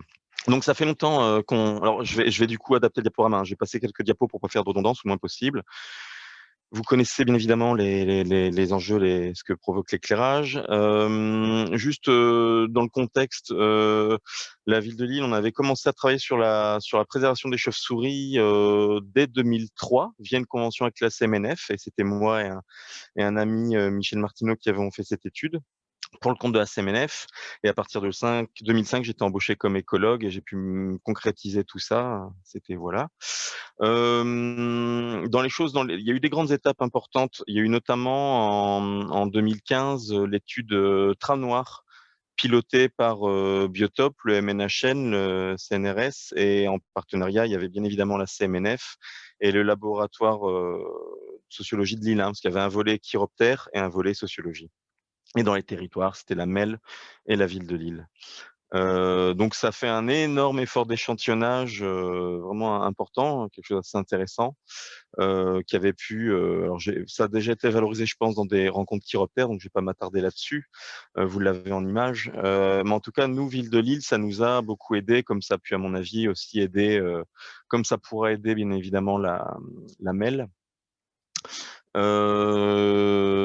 Les résultats, bon, on s'y attendait un peu, mais bien évidemment la trame nocturne principale, notamment pour les chiroptères et les 11 espèces présentes, ben oui, pas de surprise, c'était bien évidemment pour nous, ville de Lille, et pour la MEL, le canal de la Deule, enfin pour la ville de Lille en tout cas, puis ensuite la Marque et la Lys en frontière pour l'ensemble de la commune, de la métropole. Je passe vite là-dessus, hein. Les échantillonnages avaient été faits sur l'ensemble du territoire lillois et sur le secteur campagne des communes aux alentours, mais ça, vous avez vu les points. Donc tout ça nous a permis de mettre un peu de rigueur scientifique là-dedans, et ça m'a permis de convaincre mon collègue de l'éclairage, le directeur Damien Morino, d'aller plus loin. Sachant qu'il y avait déjà eu un effort de fait sur la citadelle suite au rapport CMNF. En 2007, la ville de Lille avait décidé de renouveler un éclairage qui coupait le parc de la citadelle en deux. Mais à l'époque, nous étions contraints par la technologie. On avait réduit la hauteur des mâts, mis des coupes flux, et on avait fait le choix de passer en sodium haute pression avec une extinction pure et dure vers 22h30, 23h, ça dépendait de l'époque, de la saison. Bon, ce qui pouvait bien évidemment poser quelques problèmes par rapport à la fréquentation humaine, parce que n'importe quel jogger se retrouvait d'une seconde à l'autre plongé dans le noir. Donc ça pouvait être perçu comme étant un peu brutal, sans qu'on ait eu énormément de plaintes pour autant. Bon voilà, il y a eu tout un volet social aussi qui était assez intéressant pour la perception de la trame noire par la population, par les élus, etc. Ça nous a un peu aiguillé aussi. Voilà, des choses que vous savez hein, sur le fait que le concept trame noire, à l'époque, en 2015-2016, restait assez méconnu du grand public, avec un certain nombre de craintes, mais que d'une façon générale, quand la modification est faite, ça rentre assez bien. Avec beaucoup de pédagogie, c'est assez vite accepté par la population. Ça, les gens avant moi en ont parlé. Alors les solutions techniques, nous, alors bon, de là en fait, c'est produit quoi? C'est qu'on a voulu aller plus loin. Dans le cadre de l'ancien marché d'éclairage public, on avait demandé à nos concurrents de mettre le paquet sur la trame noire et la pollution lumineuse. Donc on a vu à un concurrent près, on a vu des réponses assez intéressantes. Et le titulaire de l'époque, de l'ancien marché, nous a proposé un projet. Alors, on n'avait pas inventé la poudre, hein, les solutions techniques, on les connaît. On devait nous piocher dans tout ça. Donc forcément limiter la quantité de lumière émise si possible, ajuster la hauteur des candélabres, ça on l'a pris, orienter la lumière vers la cible à éclairer, et encore une fois, bien évidemment, c'est du bon sens, mais si on prend le cas des chemins de halage, notre Deule, on n'avait pas besoin d'éclairer le milieu du chenal ni la canopée, hein, les joggers ne vont pas là. Il y avait rentré en cause, bien entendu, en considération le type de spectre lumineux, les lumières émises. Après, des choses sur la période d'extinction. Bon, le reste, j'y passe. Alors, donc là, ça a fait naître un projet qu'on a appelé donc Luciole, pour lumière citadine optimisée par l'environnement. On a été accompagné, notre prestataire d'éclairage public et nous-mêmes avons été accompagnés par un bureau d'études pour les financements européens FEDER. Bon, malheureusement, le premier essai était un essai loupé, mais enfin, en 2017, on a enfin réussi à décrocher la timbale. On a réussi à se faire financer le projet, et voilà, l'aventure a démarré. Donc, je vous présente tout cela. Alors ça, c'était bon, ça je vous l'ai fait en rapide. On a identifié donc les points les plus, une portion de la trame noire. Le projet Luciole concerne une portion que vous verrez en carte un peu plus loin, avec des points particulièrement problématiques. Là, ici sur le canal de la Deule, vous avez ici le pont Léon-Jouot, au bord de la citadelle. La citadelle, vous le voyez, c'est le boisement que vous voyez au fond, où là, on avait des éclairages flambant neufs, hein, qui dataient que de 2 ans auparavant, mais qui posaient, comme vous le voyez sur la photo, de très, très gros problèmes. À savoir que, notamment sur la ville de Lille, il s'agissait pas d'avoir un travail sur les chauves-souris au sens large, parce que bon, globalement, les pipistrelles se portent pas trop mal de ce qu'on en sait sur le territoire lillois, notamment pour comme la pipistrelle de Natusus, qui est a priori de plus en plus présente dans nos arbres à cavités. Non, le problème se portait plutôt sur les espèces vraiment lucifuges, et notamment la petite chauve-souris que vous voyez en haut à droite, notre murine de Banton, dont les effectifs sont suivis à Lille dans les souterrains aménagés depuis 2000, enfin aménagés depuis 2005, mais suivis depuis 2003, et malheureusement les effectifs sont excessivement faibles. Je prétends pas avoir vu l'ensemble des chauves-souris, mais globalement, tous les ans, je vois que 3 à 5 individus depuis 2003 dans nos souterrains, ce qui est vraiment très peu. C'est une chauve-souris qui est particulièrement impactée, particulièrement sensible à l'éclairage artificiel, et qui est liée aux voies d'eau pour ses courtes migrations et surtout pour sa chasse. Avec des phénomènes de ce qu'on appelle des swarming, enfin, ce que les gens ici autour de la plupart des gens qui optérologues connaissent, hein, des phénomènes de swarming, de migration pour des échanges génétiques. Donc là, on a malheureusement nos pipistrelles lilloises qui étaient circonscrites sur le parc de la Citadelle. En gros, pour caricaturer, peu d'individus consanguins, pour imaginer en tout cas. Donc là, dans ce projet Luciole, on a donc décidé de partir sur de la technologie LED, parce que la technologie LED permettait de répondre à la problématique qu'on avait, c'était d'éclairer, de ne pas plonger les usagers très nombreux à Lille dans nos parcs dans le noir, et de profiter de cette technologie pour coupler ça, bien évidemment, à de la détection, comme l'a prévu la ville de Douai. Roger. Alors on a voulu, nous aussi, comme à Douai, essayer différents types de plateaux de LED, différents types de longueurs d'onde, avec un plateau à 2800, un plateau à 2200 et un plateau à 1800. Ça, c'est pour le parc, pour une avenue la plus grande longueur, sur de l'éclairage neuf, le long de la Deule. Alors, ça a été fait pour quelles raisons? Ça a été fait parce qu'on était là pour expérimenter. Il y avait un souci d'essayer de trouver un compromis entre l'activité humaine et le pic d'activité des chauves-souris, et les deux malheureusement ont lieu au même moment, c'est-à-dire peu à peu au niveau du crépuscule et peu après. Donc là, il a fallu trouver un compromis. Alors, ces 3 plateaux de LED, on a décidé aussi de faire en sorte qu'ils soient utilisés selon, en gros, la pression d'usage des chauves-souris et la pression d'usage des gens. Donc, en gros, en hiver, ce qui était prévu au démarrage était faible activité des chauves-souris et faible activité des insectes, on passait en 2800 Kelvin. Et en sortie de gîte d'hibernation, en période de migration, etc., au moment où les chauves-souris ont un gros défi pour reconstituer leur réserve de graisse, il y avait une phase transitoire au mois de mars à 2200 Kelvin, et puis très rapidement, dès le mois d'avril, dès le début avril, on passait à 1800 Kelvin, et ce jusqu'au mois d'octobre, octobre-novembre, où là on repassait une petite transition à 2200 et nouveau à 2800. Donc le rabaissement des mâts, voilà. Alors, on a eu des scénarios différents selon les axes. Sur certains axes, on est parti sur un phénomène de gradation, quel que soit le type de plateau de LED utilisé, quelle que soit la saison. Première partie nuit, ça dépend de l'époque, mais on va dire en ce moment jusqu'à 22 heures, on est sur du 2200, et puis plus tard dans la nuit, là à l'automne, on passe à 1800. En période hivernale, c'était de 2800 à 2200. En période d'activité des chauves-souris, on était, quoi qu'il en soit, toujours en 1800 Kelvin. On est sur une communication sans fil, sur le plus gros des linéaires, pareil que pour le projet de Monsieur Roger Couillet. Malheureusement, le gros problème, c'est que contrairement, enfin, moi je m'y attendais un peu. Les LED sont réputés pour avoir une lumière beaucoup plus précise. Je crois que c'est lui qui lance. Enfin, Roger, tu me corrigeras, j'ai plus les termes. Le fait que l'éclairage diffuse moins, on a moins de problèmes du LOR, de dispersion de la lumière, de lumière non contrôlée avec les LED.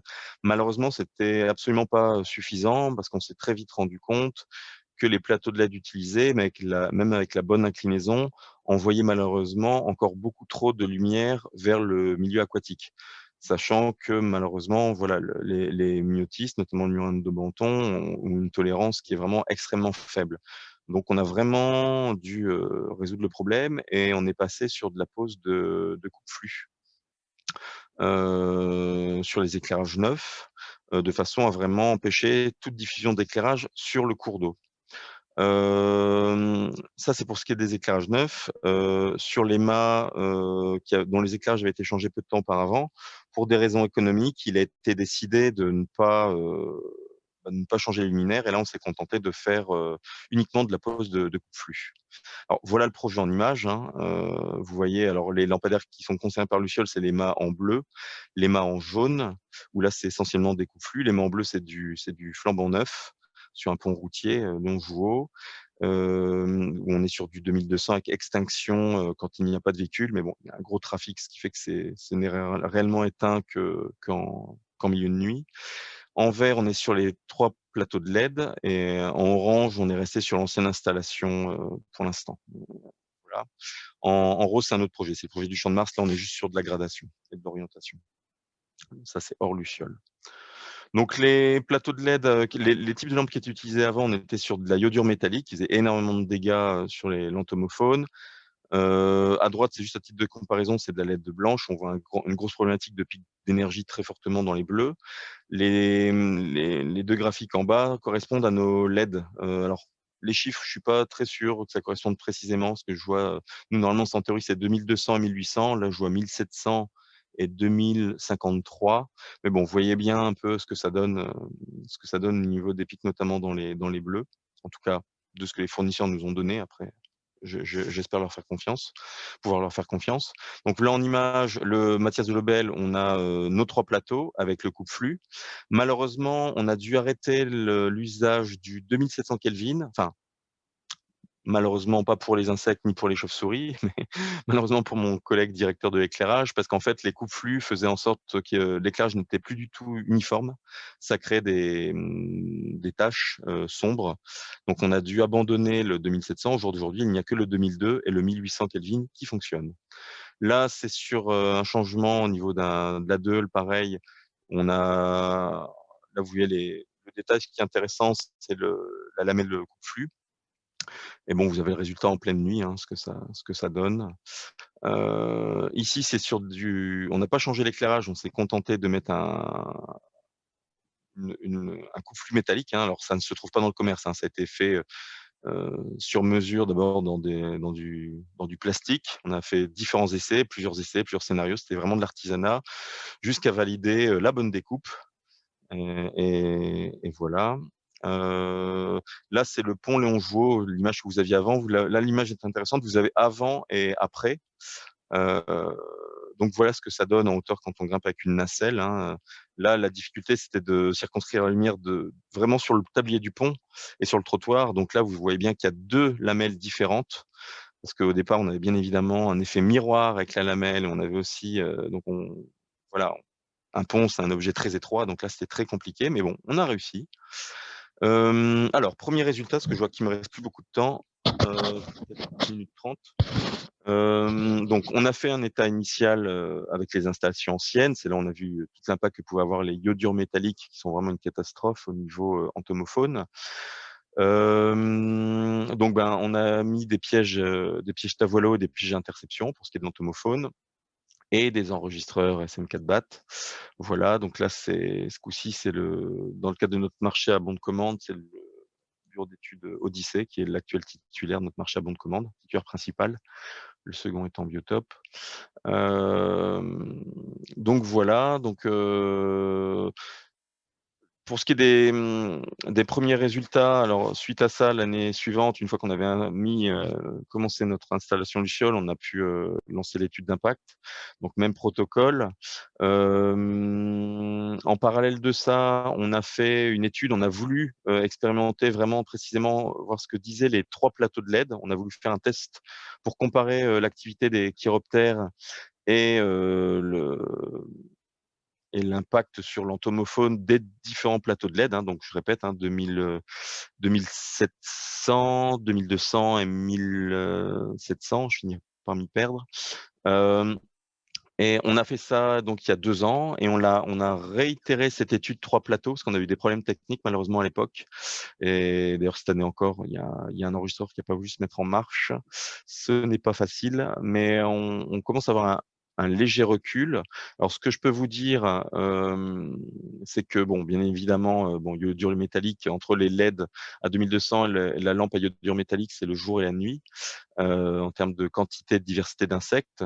Je vous parlerai, si j'ai le temps, si vous me posez des questions de comment on a procédé pour les insectes, de quels insectes on parle, etc., pour l'échantillonnage. Ce qu'il en ressort, c'est qu'on a effectivement une timide, une hausse de l'activité des chiroptères lucifuges.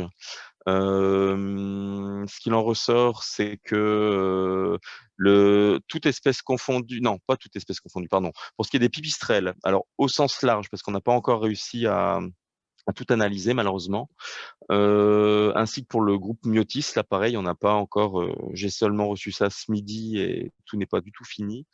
Mais on peut dire que l'activité des chauves-souris est plus importante autour quand les lampadaires fonctionnent avec du 1800 Kelvin. Et on peut dire que l'impact au niveau de l'entomophone, et ça par contre je m'y attendais pas du tout, l'impact est beaucoup plus fort avec les LED à 2200 Kelvin. C'est là où on a la plus grosse masse d'insectes, notamment de diptères type Chironomidés. Bien entendu, c'est un échantillonnage qui n'est pas assez robuste. On a fait là pour cet échantillonnage-là, on avait une zone témoin bien évidemment, pendant une semaine complète, on testait avec 3 appareillages, 3 types d'appareils, les insectes et chiro, sur 3 lampadaires qui marchaient en continu à 1800, 2200 et 2700. Et ça pendant trois fois de suite pour forcément sur différentes placettes pour essayer de comparer. Donc là, hormis un cas de figure, on a eu plus un pic d'activité sur très fort sur un luminaire à 1800 Kelvin, mais là, on n'a pas encore la réponse, mais ça peut être lié à la station, à un événement météo, à une émergence particulière d'insectes à cet endroit-là, à une fourmilière au pied du lampadaire, il suffit à tout changer. Mais globalement, c'est quand même le 2200 qui est le plus attractif pour les insectes. Il reste 2 minutes, Johan. Ouais, alors dans les grandes surprises, alors peut-être le fruit du hasard, mais bon, c'est un heureux hasard et on en est tous contents. C'est qu'il y a une espèce qui n'avait jamais été captée ni en 2003, ni en 2004, ni en 2009, ni en 2000 à l'état initial. C'est le murin des marais. Ça, c'était la grosse surprise. Le murin des marais nous a fait le plaisir de s'intéresser au territoire lillois et en tout cas à la zone qui a été impactée qui a été changée dans le cadre du programme Luciole. Bon, tout ce qu'on peut dire de ça, c'est qu'au moins notre installation et les portions de canal qui se sont trouvées dans le noir, ça ne lui a pas déplu, c'est tout ce qu'on peut dire. Mais c'est intéressant. J'attends là de voir si l'espèce est encore présente en juillet, en octobre de cette année. Donc voilà. Bon, je vais m'arrêter là du coup. Non, je vais m'arrêter là pour la conclusion. Par contre, pour ce qui est de l'interprétation, juste pour vous dire que maintenant, là, vous voyez, le problème, bien évidemment, n'est pas résolu parce que ce n'est qu'une petite portion de la trame noire. On a bien évidemment des difficultés à générer une trame noire plus globale, parce qu'on dépend d'autres gestionnaires. La métropole de Lille a lancé, à la suite de ça, un projet qui s'appelle le POC Trame étoilée. Malheureusement, sur les communes aval de Lille, malheureusement, pas plus tard qu'hier, je me suis rendu compte qu'une des communes, faisant normalement partie de ce projet, venait de mettre des lampadaires flambant neufs qui éclairent à 360 degrés, des lampadaires LED qui éclairent la Deule très très largement. Donc là, on va devoir rentrer en contact avec cette commune, enfin la MEL va devoir rentrer en contact avec cette commune. On a bien évidemment des très très grands mâts, c'est la photo que vous voyez qui sont des très grands mâts LED qui datent des années 70, qui sont le principal problème. Mais bon, voilà, on espère que la MEL, dans le cadre du renouvellement du nœud de l'échangeur, de tout ce nœud routier-là, va forcément partir sur une autre solution. Et on a bien évidemment un problème avec les VNF, avec les écluses VNF qui ont mis un éclairage flambant neuf LED, mais qui éclairent tout au long de la nuit. Et là, pareil, on va essayer de on a commencé à rentrer en contact avec eux. Donc voilà. Parfait. Écoute, vraiment un grand merci encore pour cet exposé, et puis surtout de nous faire partager toutes ces expériences qui sont vraiment assez surprenantes, même le fait de jouer comme ça sur l'éclairage directement sur tes lampadaires. Alors, il y avait une question que j'ai trouvée vraiment intéressante. Je vais voir si tu peux y répondre ou si Monsieur Couillet peut y répondre. C'est une question de Benjamin qui parlait de l'effet des allumages intempestifs avec détecteurs de mouvement qui pouvaient être au moins aussi importants. Donc, je pensais que l'impact. Donc, je ne sais pas ce que tu voulais dire exactement là-dessus, Benjamin. Ouais, c'est les détecteurs. Je vais juste compléter ma question. C'est sur les détecteurs de mouvement. Du coup, moi, on a ça devant le local chez nous. On a pas mal de bestioles. Donc, je m'étais dit, chouette, ça c'est bien. Et quand on a fait une sortie avec la NPCEN, petite parenthèse d'ailleurs, je vous invite à les contacter localement parce que c'est vraiment des gens qui ont des super compétences et qui peuvent vraiment nous aider. Enfin, bref. Et donc, quand on a fait la sortie, il dit, ah, mais non, mais là, ça, c'est problématique parce que, en fait, les bestioles semblent. Alors, je ne sais pas si publication, je n'ai pas creusé sur le moment, on était dehors, mais il y a un effet assez important qui peut s'apparenter aussi à l'effet barrière, là où, a priori, on pourrait se dire, ah bah c'est bon, comme ça consomme moins d'élec et tout, les bestioles prendraient l'habitude, et c'est sûr quand on connaît bien les chauves-souris, on peut le comprendre, les bestioles prendraient l'habitude qu'il y a un risque potentiel d'éclairage et donc s'habitueraient à ne pas y aller. Donc, cette solution serait peut-être pas, alors à voir ponctuellement, et le cas que vous avez présenté, effectivement, avec une forme un peu différenciée, c'est différent, mais voilà, en tout cas, pas une solution miracle, ça c'est sûr. Voilà, c'est ça ma question. Alors, tu réponds, Johan, ou Ouais.